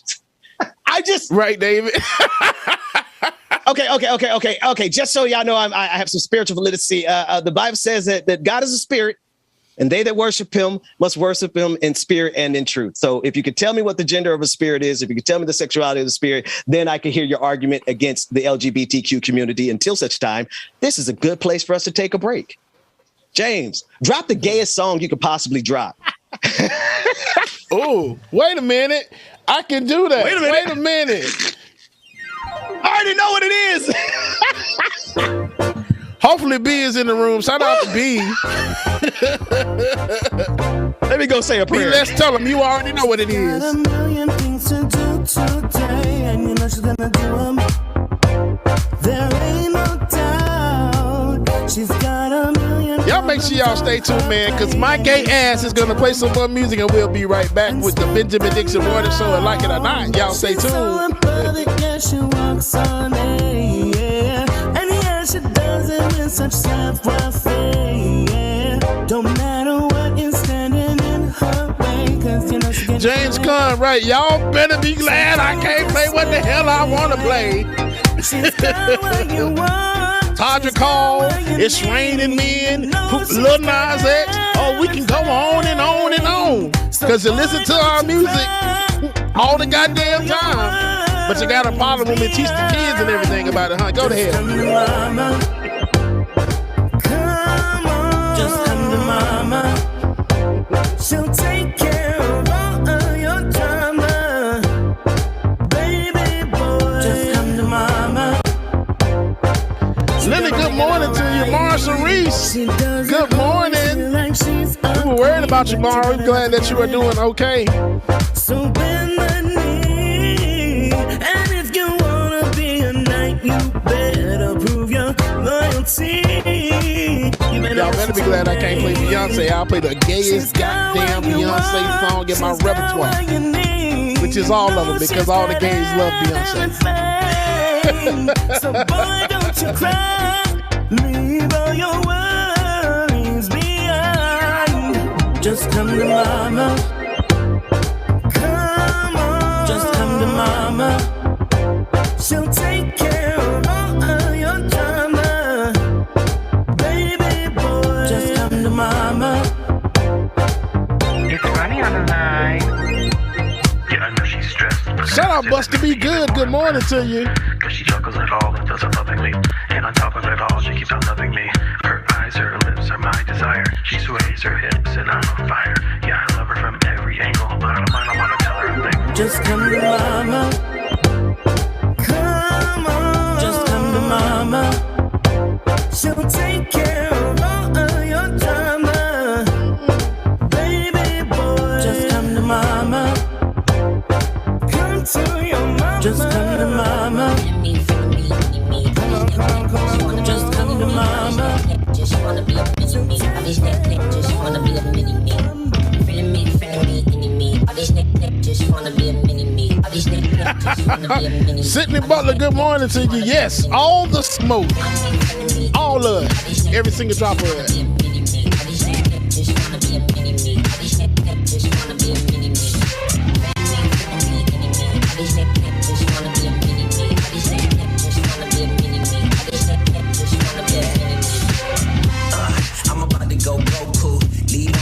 Latino, good morning to you. Big boy GMC 21, good morning. My style and now you so blue. Yeah, we don't need know you. Your hometown, we don't need go to. Snack Panther, did I speak to you? Good morning to you. Tracy Jones, good morning. Skrilla, the whole Mandela. Life so free, can't no man kill him. Came from the bottom, was a broke man, girl, still moving. like 10 man with no fam, but I'm boom. Pardon me, I get hectic. I survive through the wreckage. You should go look for the exit. New sheriff in town, I get a little reckless. Mr. Memo, go check the message. I ain't then came back for seconds. I ain't seen your fake little necklace. Lifestyle decrepit, I should probably expect this. Too much game for your league. This internet connection irking my soul today, Dwayne. Everything you aim to be, I'm insane and free. You can't tame the beast. Friend me, enemy. All these neck just wanna be a mini me. All these neck just wanna be a mini me. All these neck just wanna be a mini me. Friend me, enemy. All these neck just wanna be a mini me. All these neck just wanna be a mini me. All these neck just wanna be a mini me. Friend me, enemy. All these neck just wanna be a mini me. All these neck just wanna be a mini me. All these neck just wanna be a mini me. Friend me, enemy. All these neck just wanna be a mini me. We can come back when y'all ready.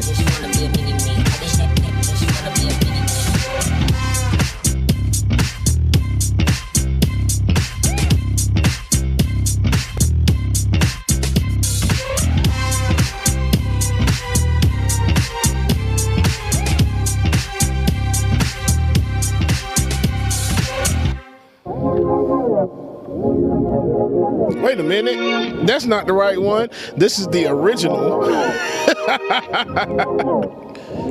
I'm like, wait, that's not the song.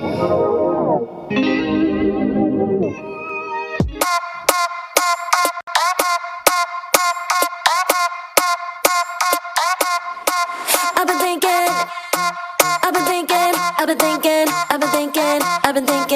been thinking about you. 아무리 고개를 흔들어도 난 네 생각만 하고 있을 뿐. 아무리 딴짓해봐도 난 너의 목소리만 들릴 뿐. Give y'all some K-pop this morning.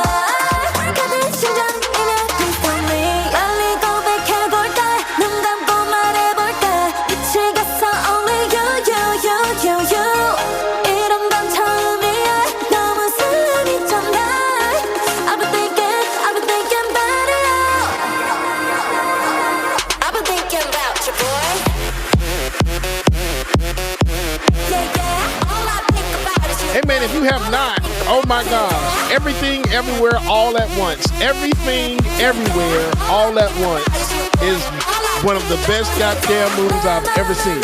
So I implore all of you to go see it or see it when it comes out on digital, whenever the hell that may be. It's an awesome movie, man. It deals with the multiverse in a wonderful, beautiful way. So make sure y'all go see that. One Source Productions, yes, it came out finally nationwide last week on Friday.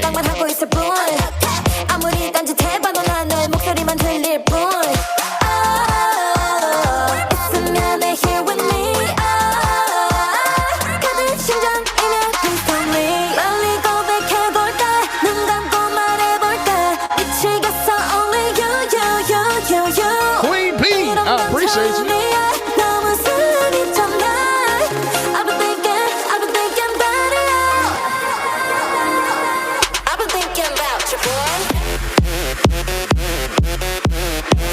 Marion, good morning. Case Rollins, good morning to you.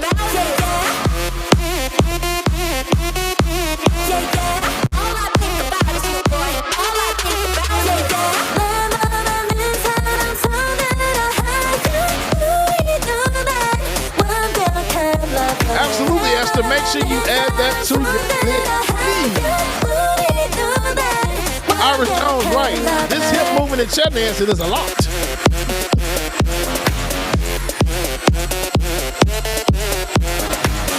Rachel Bannon, good morning, Rachel.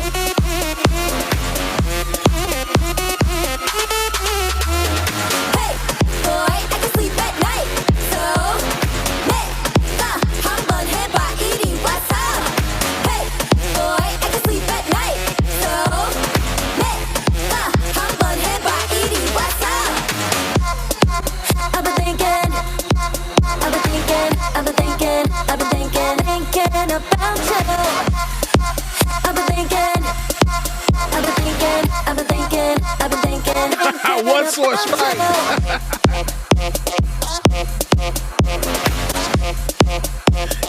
is so old now. Y'all, Lord, God bless him.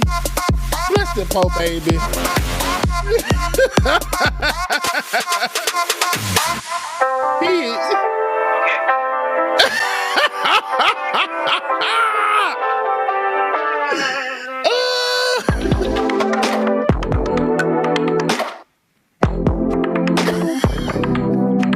It's been so long I didn't see you on mine. Yeah. All right, y'all. Welcome back to the screen. Benjamin. Peregrine Dixon.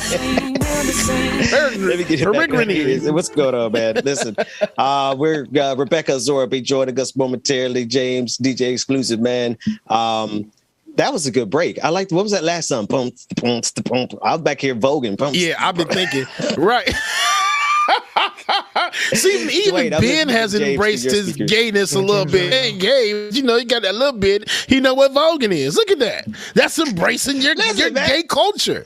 Everybody has some. Just embrace it, y'all. Deal with it. Damn.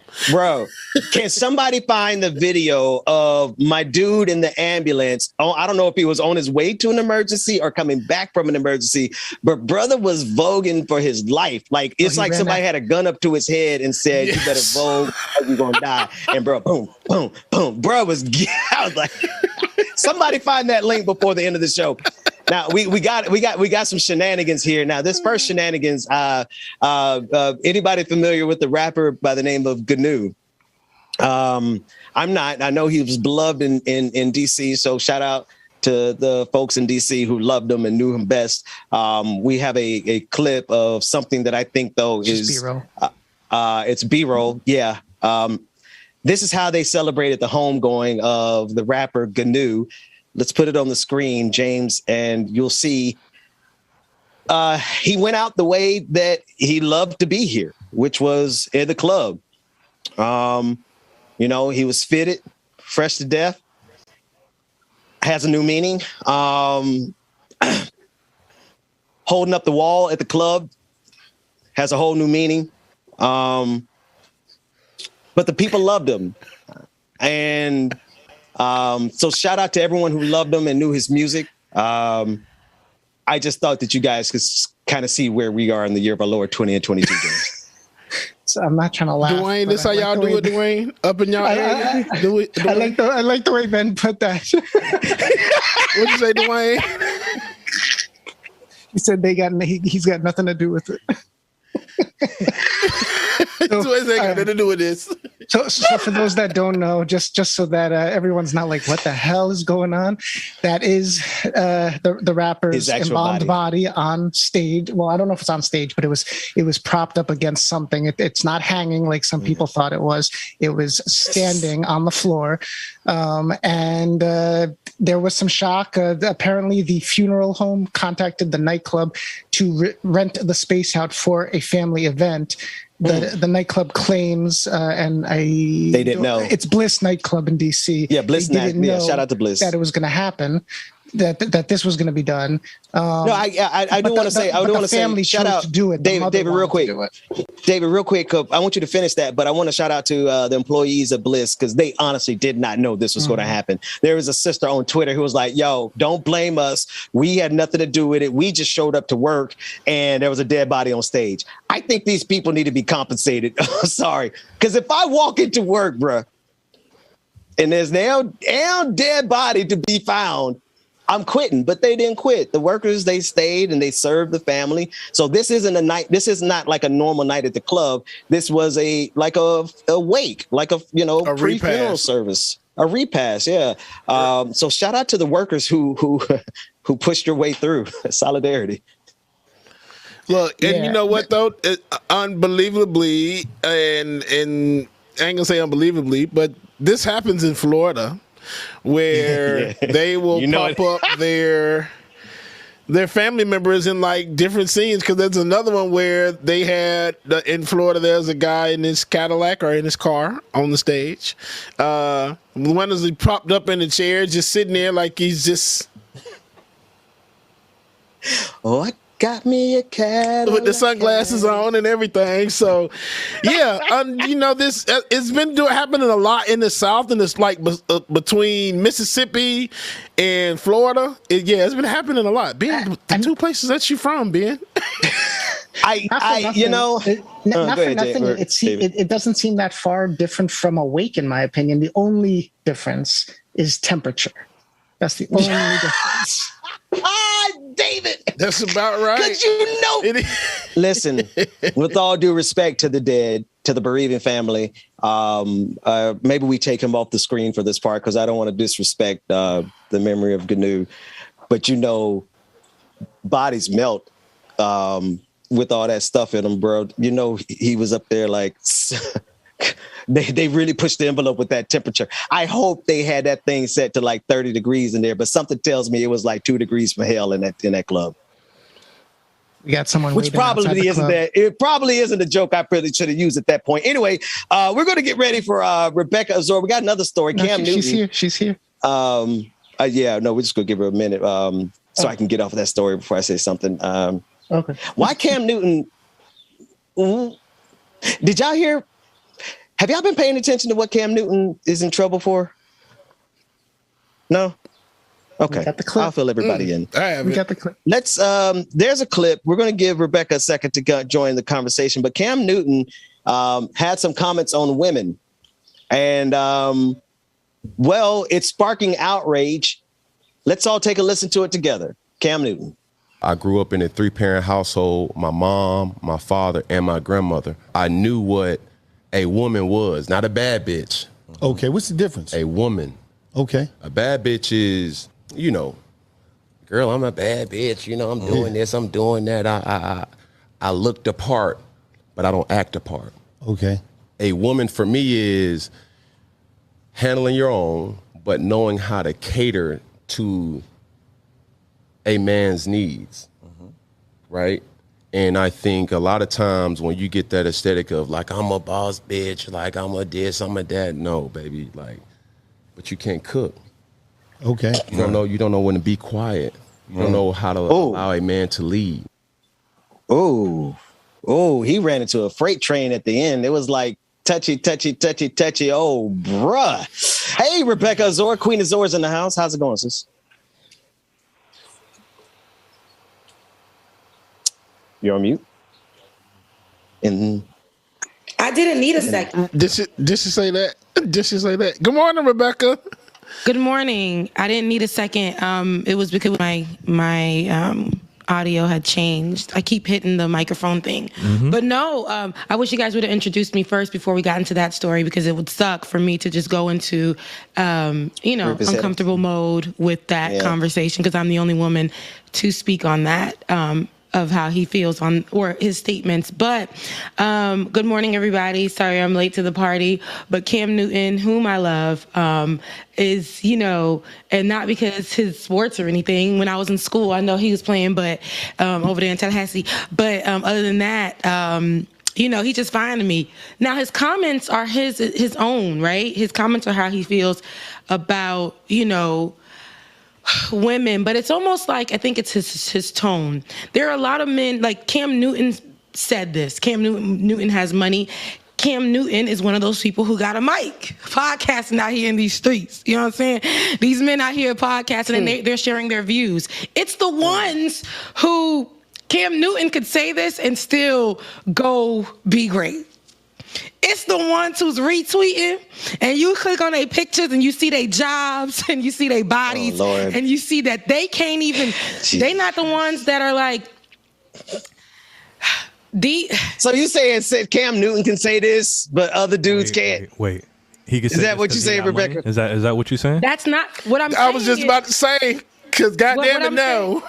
I'm the one, like, I say this because there are so many people who are taking Cam Newton's statements. I'm not saying it's because he has money, but I'm saying because he has money, this ain't really going to affect him. Because he has fame and clout, it's not really going to affect him. The ones who really out here trying to date, trying to be with women, and are pulling on his words and utilizing this, and also to lead like really abusive or aggressive conversation surrounding especially black women. When we think of bad bitches, right, what do we think of? I'm not going to think of nothing but black women. When we think of the type of women that he won't, it's like coming from a black man, it's just this conversation gets really, really touchy. And I think that it's just preference. I'll say this, it's just his preference. And it's, this is what he wants.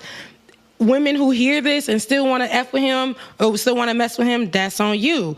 In today's world, everybody is being very loud and proud about their preference. Sometimes it does hit, I don't like the way his comments were. I don't like his tone. But at the end of the day, he's not the type of guy that I would go for. And he's saying that who he would go for and what he wants and things like that. I think it was his tone that a lot of women were disturbed with because it was given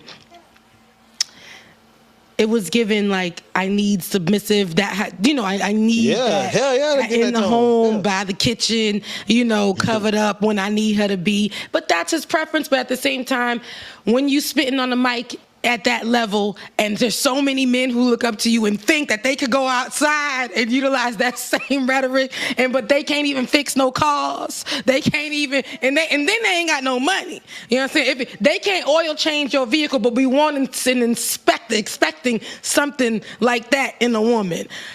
Get your house in order first. There's levels to this thing. Somebody, Queen P just said it best. White girls will be happy with Cam, and he'll be happy with them. And hopefully, the white women will use some of his money for their therapy.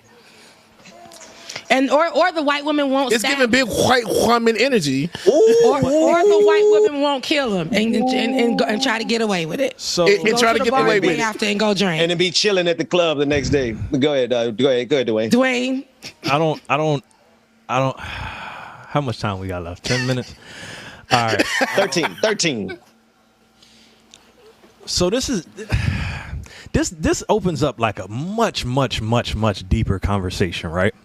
Because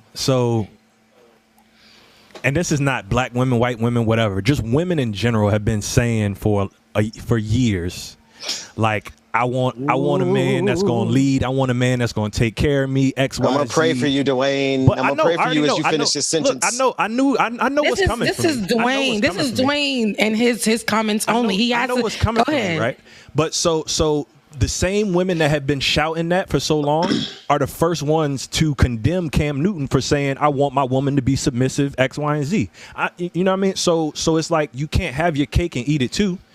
I'm not saying I agree with his views. I'm not saying that I need my woman to just be, whenever I call, whenever I snap my fingers, like coming to America type stuff. No, but it's a bigger conversation that play it again for when you get. Let's listen again if you don't mind, Rebecca, because I want to hear his tone again.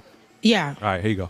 I grew up in a 3-parent household. My mom, my father, and my grandmother. I knew what a woman was, not a bad bitch.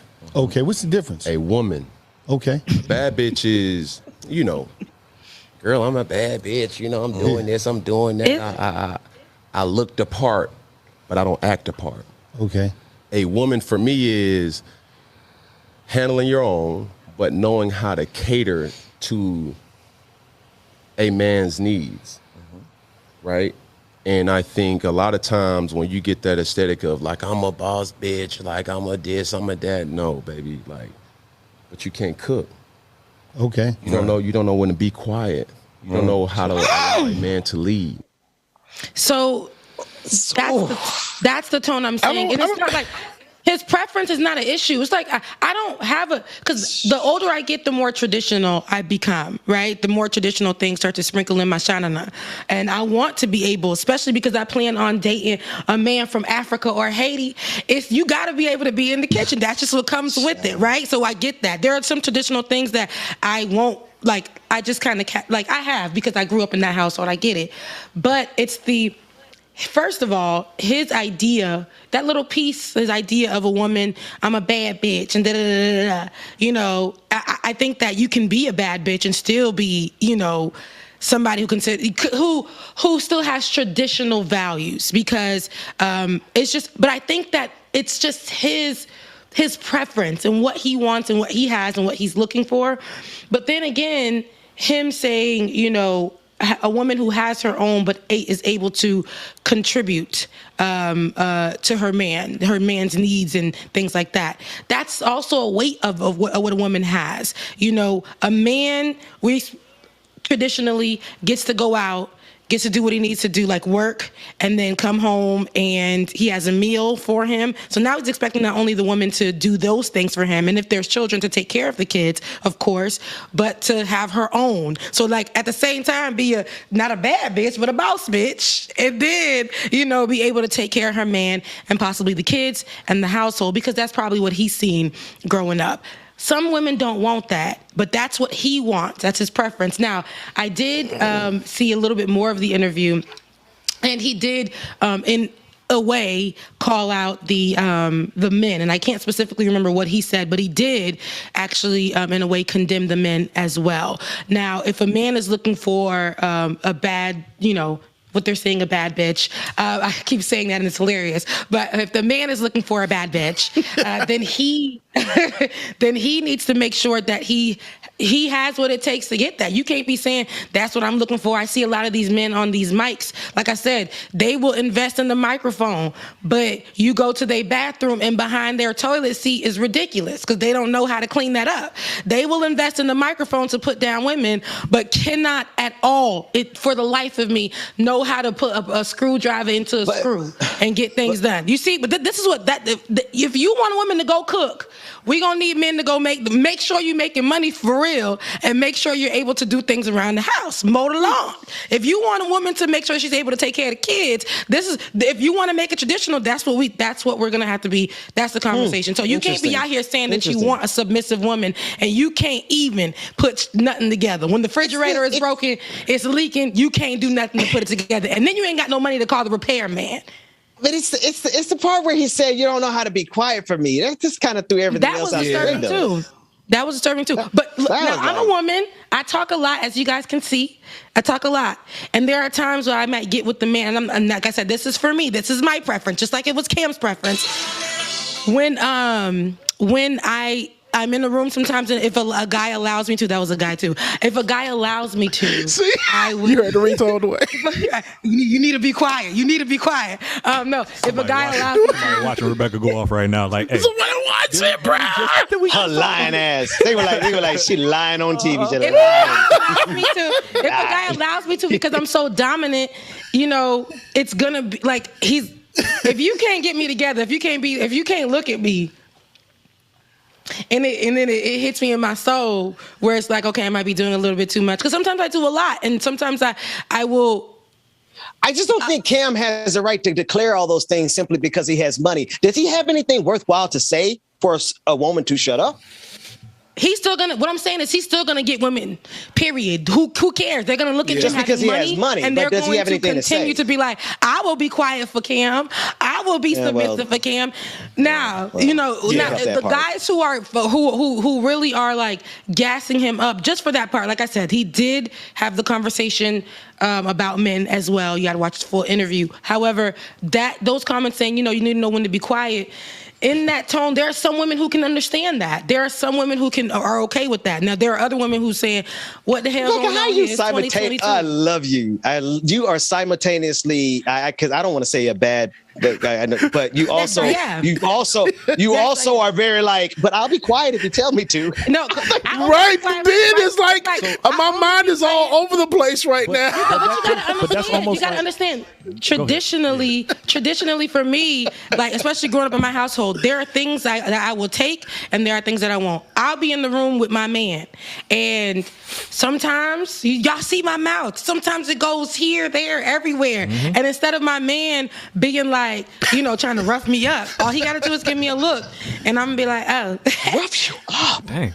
All right, so I was gonna say, like, I can kind of see why Rebecca is playing both sides of the fence, if you want to call it that, because like, yes, the traditional role of women, of what we've seen as like grandparents, you know what I mean, things like that, is the woman was taking care of the house, was I don't even want to say doing what she was told, but kind of that kind of thing. Please don't say that. No, not. I mean,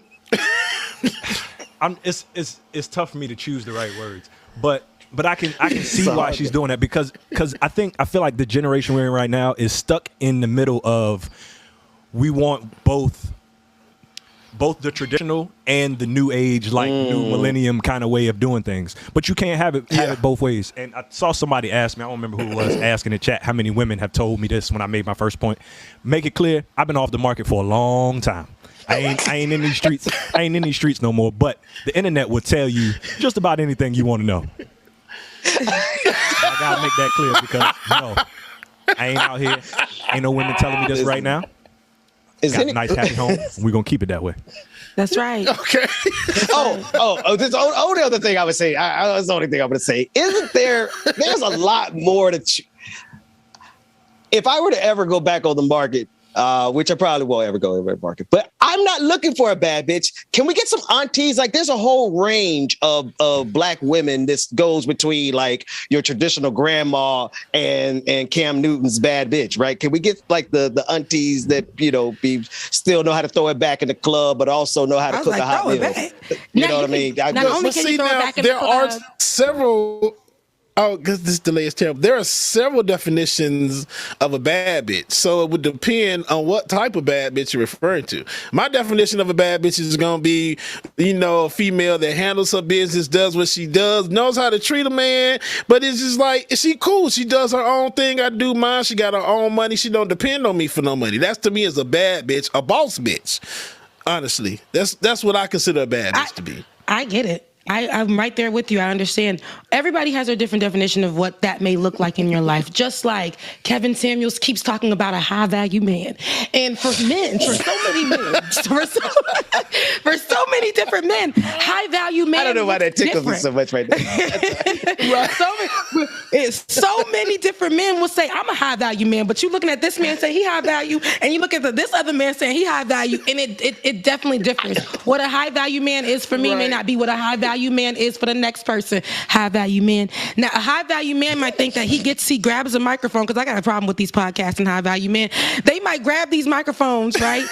Turn on they damn cameras and start talking crazy. But they believe that they're preaching to women how to be a high value woman because they are high value men. But everybody has their own definition of that. Now, this goes into, like Dwayne was saying, like some of the people in the comment section are saying, I used to be in these streets a long time. I mean, long. I've been in this world about 31 years. I've been in these streets about. It's been 84 years. I literally am in the street. I about fell out of the damn chair.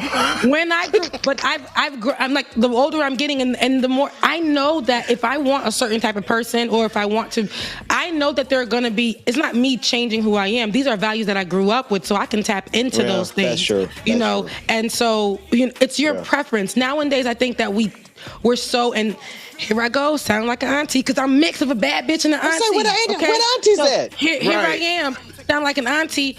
The fact that people are so sensitive right now when it comes to the surrounding conversation about relationships, it's problematic. I think that I would never say that word in reference to a woman. You go date how you want to date, but you go date how you want to date, unless we're talking about, oh my gosh, I like the way he whoops my ass in the morning, noon, and night, and I go to work. I like to make sure I like to put drinks in my woman's regular drink so she don't even know that I'm getting her drunk. Those are problematic situations.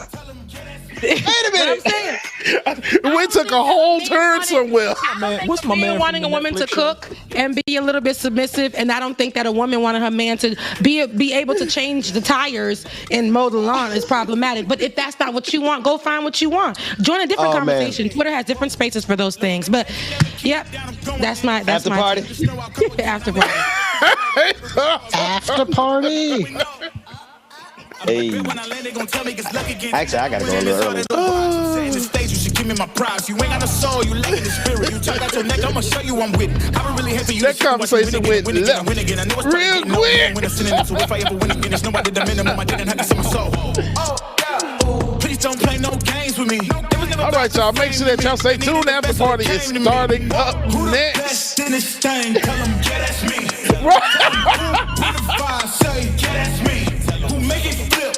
Do you need help, Rebecca? Who make the party feel alive? Tell them, yeah, that's me. My girl so proud of your boy when they ask, is that your man? Yeah, that's me. And if I'm taking a shot, I don't miss. Who knew I would be at the top like this? And no one made my goals for me. But I'm exactly where I'm supposed to be. Cause it's the path that God chose for me. So even if some doors close for me, I still won't let y'all close to me. So please step back where you're supposed to be. Put the game all on hold for me. And sit back, watch me roast to be.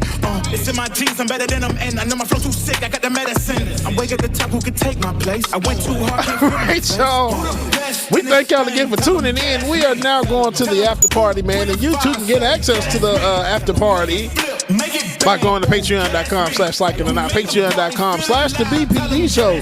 Yes, the public stream, not the public stream, the after party is private, so you will need to switch streams today, man.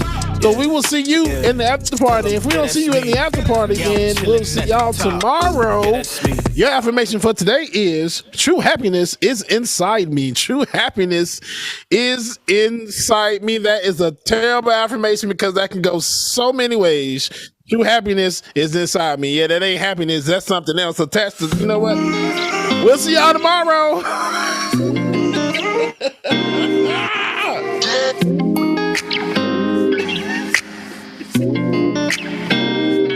All I see is blessings, got no time for stressing. Don't believe in failures in my life, it's only lessons. They just make room for what I'm on now. I don't got a clue, but I know the one who does know how. Oh wow. It's like I'm learning the game with the maker I already know now.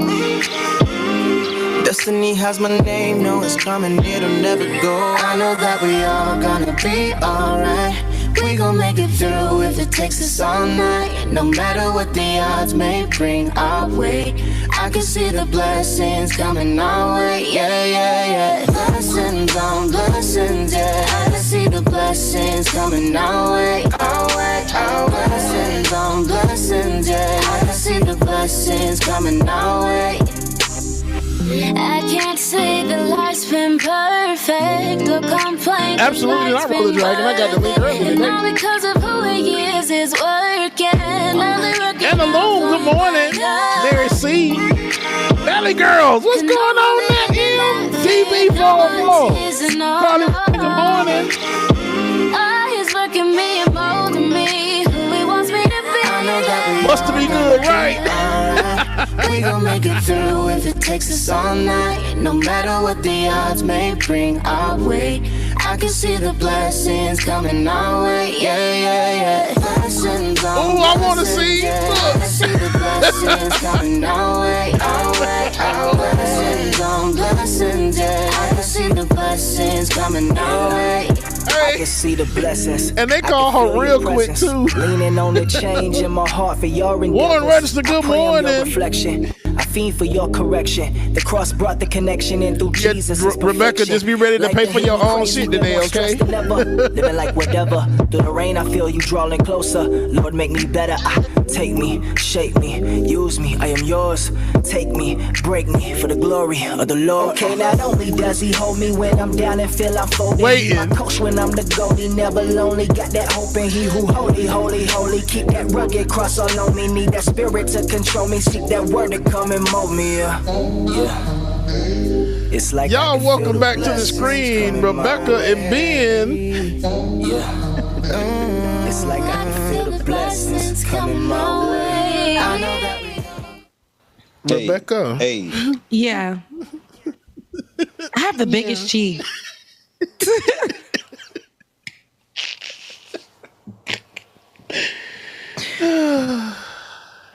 What? It is Wednesday. What today is? Like Rebecca, I like that hoodie. Molly, you in danger, girl. Rebecca's like, what? It's Wednesday. Oh, thank you. You like my hoodie? Yeah, I like that. Molly, you in danger, girl. I don't do Molly. I don't do any of those shirts. No. Ghost. Oh, God. Ghost. Not that Molly. Molly. Anyway, thank you. No, you gotta be of a certain age. You gotta be a certain age to remember that movie. Go ahead. She ain't there yet. Oh God. What's the song? I'm gonna throw you some. I'm gonna help you change the vibe. Go to AP2, Dwayne. The vibe is fine, David. When a white man tries to change the vibe, let's see how this goes. Don't it be in and up with potato salad with raisins in it? Here, I know you're this. I'm gonna help you make fun of some white people. Okay, we'll see. Let's see how it goes. But hate haircuts even more? Introducing the Flowbee Precision Haircutting System. Get that freshly sucked hair you've always dreamed of without leaving the house. You can suck your whole family, mom, sister. No, stop it. I don't want it. I don't want it. Steve. That's too much. At first, I thought that was something they was trying to use, like to get lice out or something.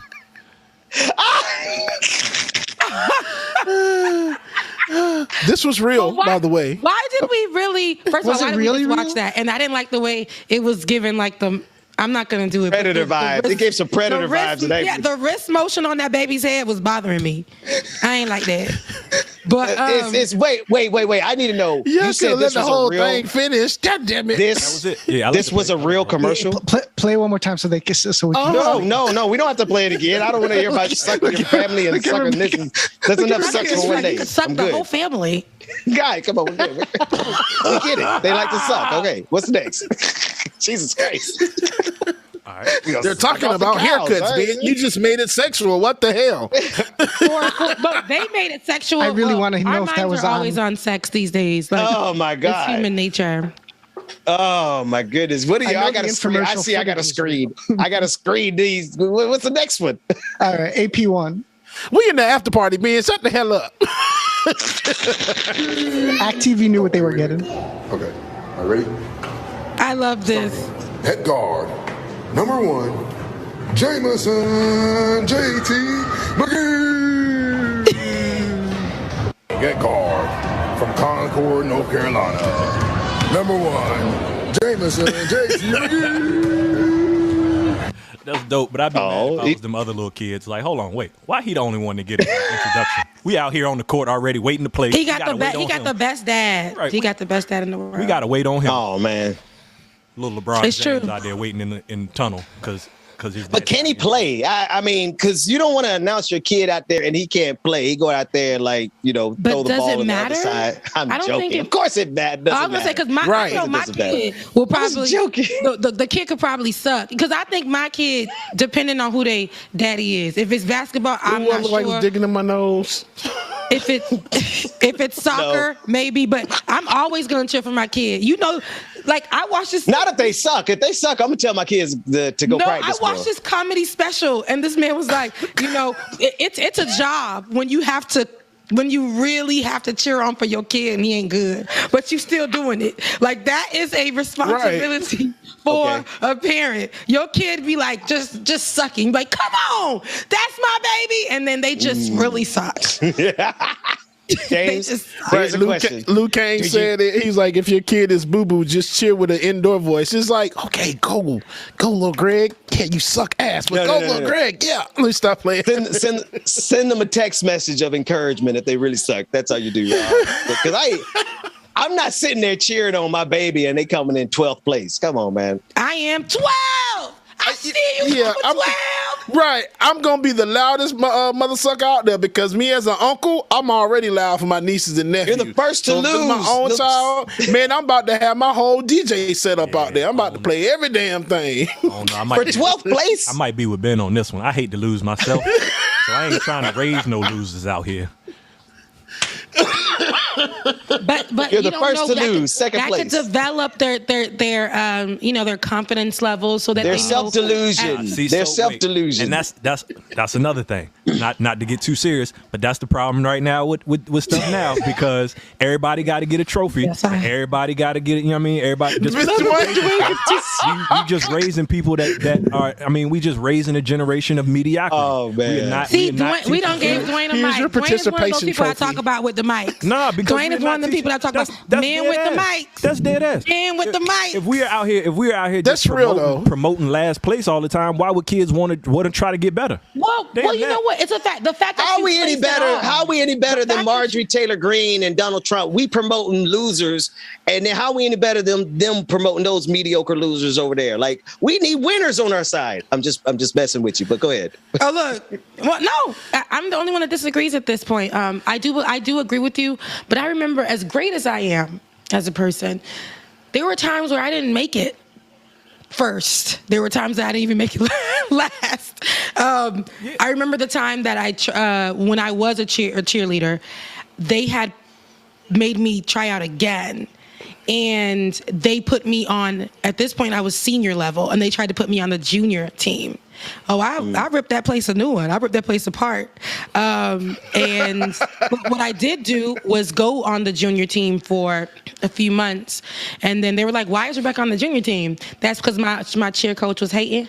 And then I went back on the senior team. I know where I'm at. Sometimes it's not even about, sometimes you're placed there because people are hating in the room. But if you feel and you are confident enough to say that I am good enough, you rock it through, and then you make it, and you shit on everybody. So I'm not saying don't tell them that they just worthless. But yes, support, but be realistic. Be realistic and create. I mean, maybe not at the beginning create expectations, but it's okay.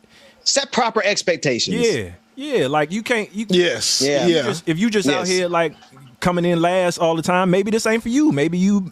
Okay. At Listen, something else. Rebecca, you love me like a brother, like a brother, sister. You see me out there on stage you see me out there go to play basketball. You gonna cheer me on?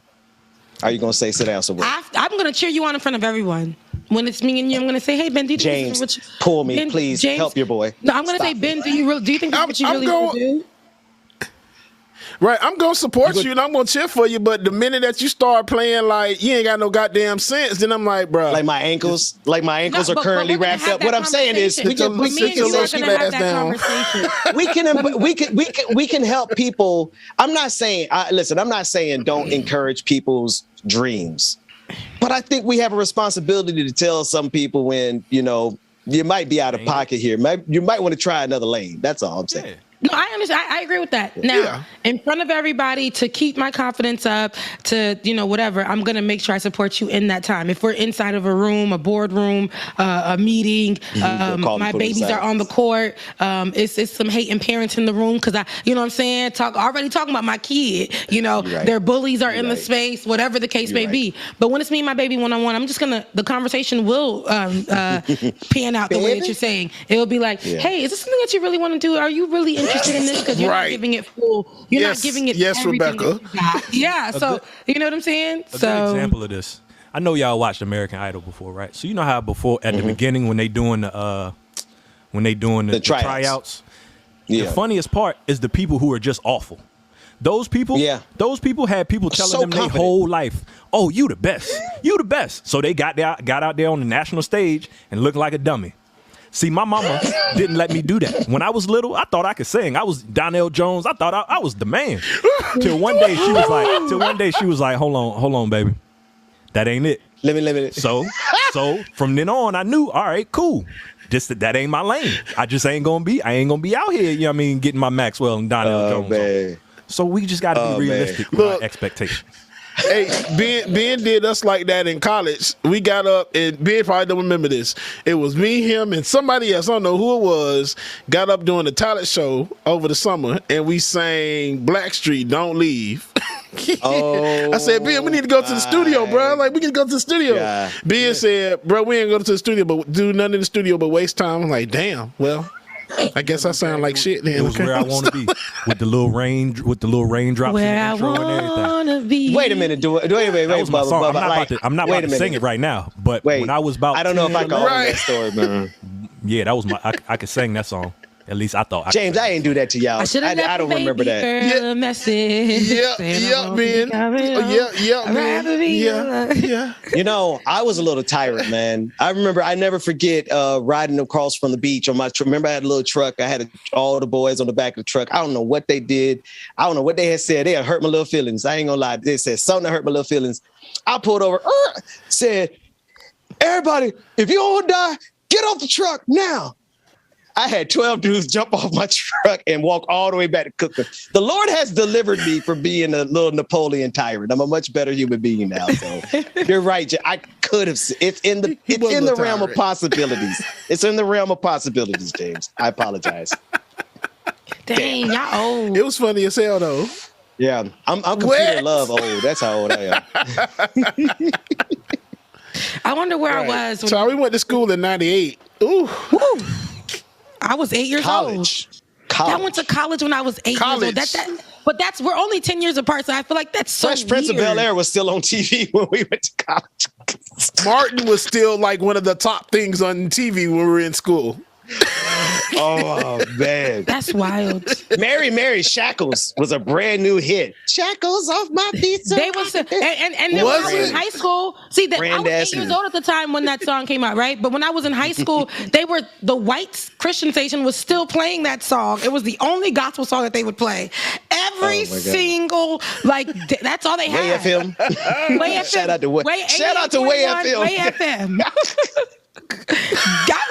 I should call them. I should write them a letter about that. Because I'm like, y'all know. Did they get any more black songs since then? Ooh, I just be like, y'all know y'all was wrong. All them years playing Shackles and Stomp. Why we be on here just shading? We be shading everybody, Rebecca. We just shaded the Christian bookstore. Since you brought up Mary, the next verses is coming up next week. Easter. Who is it? Yes. It's going to be Mary. Yeah, Easter. CC Winans. It's going to be beautiful. What? Yeah. Is that this Sunday? Yes. Yep, Sunday. What? Mm-hmm. Yeah. I might skip because Easter. You're supposed to watch. The black tradition. You got to watch the 10 Commandments on Easter when you come home from church and do. Oh, you mean the Jesus movie? Whose tradition was that? Jesus movie. Whose tradition was that? Because it's funny. Granted that I did watch it, but after a while, I'm just like, ain't nobody forcing me to watch this. I'm not watching this. Go outside, I'm done. It's almost I don't have to take this. It's like it's almost like I'll like I said, we take some things that we want to take, when it comes to us getting Jesus for ourselves. I'm gonna watch something like Jesus movie related. It may not be that version of it, but I watch something Jesus. I'm gonna be home, so it might be a Haitian version where the audio and the visual are not synced together. Wait. When the little bullets look like they pasted on the screen and they just moving across the screen. Somebody just moving across. I was getting ready to give you an example, but I don't think I could do it without it coming across racist. Go ahead, have y'all seen the Nigerian movies? Yeah, it's gonna be like that. The Haitian movies are just like it. The Nigerian movies, like the actual Nigerian movies, it's beautiful, but it's terrible. But I wouldn't watch it any other way. Like, this is how they have to be, over dramatic. Like, I love them. I watch them all the time. I've been watching them since I was younger. So, but yeah, that's how I watch. I like those movies. They feature aunties. I love foreign, like Haitian movies and African movies because they ain't looking for bad bitches on there. They have aunties mixed right in it.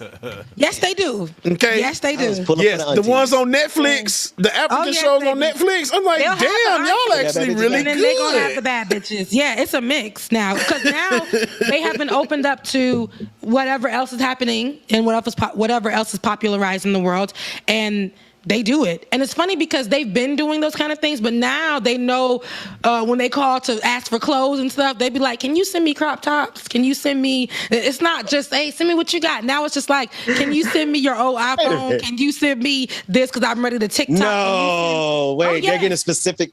Oh yeah, and man, I have a horrible joke. They do nails. They're learning 20 cents a day. Yeah, they're learning how to do things from YouTube and all this stuff. So yeah, it's fine. It's no more like sending them just whatever you had that's old. They're like, hey, I love the outfit you had on last week. Can you send it? Yeah. Oh my goodness, Rebecca, you just gave me a booed off the stage. But you just gave me a. Oh, that's so funny. You don't want to tell us about it. No, I didn't get booed this past weekend. It's worse. It's worse than getting booed. I didn't get booed. I got a pat on the back. A Nigerian wedding. Oh yeah, that's worse. I love Nigerian weddings. Oh, it was. Oh my gosh, bro! I want to go to one so bad. Yeah, I was actually a part of a bridesmaid. Yeah, I was a bridesmaid in one of the traditional ones because they have two. So that was a traditional one, and the zaddies in the spot. It That's was where I want to go. It was so fun. Give me an African man. Would you? The money. Would you? Yeah, there was a couple found times. somebody to make you be. There was a couple times I didn't realize where I was at. The way the money was just getting tossed up in the air and It's normal. Really? Wait. Really? I thought Yeah. y'all would have been doing this last night, not at the wedding. What's going on here, tossing all these ones out here? Yeah, it's a beautiful thing. It's a beautiful thing. It's a beautiful thing. I love it. I'm gonna go to the Niza wedding. I got the That's Nizas. You go to the you go to the see, I don't do Nigerian though, but I've been in Nigerian weddings, but I do more of the Francophone Africans, and they're all pretty much similar. Okay. Francophone, the French What's the- speaking yeah, I don't know the difference Africans. there. So Okay, the okay. French speaking Africans is because they remind me so much of Haitians. It's very I know that I can blend the two cultures easy. Like it's easy. Okay. But dang, y'all. Oh. Yeah. Rebecca, well, next time you get invited to one, make me your plus one. Okay. Oh yeah. Oh yeah. I go to them all the time. You coming for sure. Okay. Let's go. What you eating, Rebecca? Today I'm going to be eating. I'm not sure. We'll see what this person wants to go eat, and we'll move forward with that. I really want seafood, but I can't break through the seafood with my braces, and the crab cracker doesn't do what it needs to do for me. So I need a partner, just like you see what Cam Newton was asking for. I need a partner who's willing to break my crab shells for me and give me my. That's crab love. meat. Listen, if somebody is out there that you ain't gonna be eating crabs today, because I don't want to have to crack mine and then have to crack yours too. That's just too much goddamn work, But bro. they always- It's not every time enjoyable anymore. That's Every love. time I If date he a does guy, that, they're willing to crack my crab shells for me, and that is love to me. That is love. that's too much love. I'm sorry. That's a little derangement there. You might want to run from that. But again, I date Haitians and I date those African men. They just be like, and I'm like, wait. They're not breaking it with their Rebecca, teeth. you and want they me get- to crack your crabs for you? yeah. Rebecca, pass me your crab. The powder of the black crack your crab for you. If you want me to feed it to that's you? my time.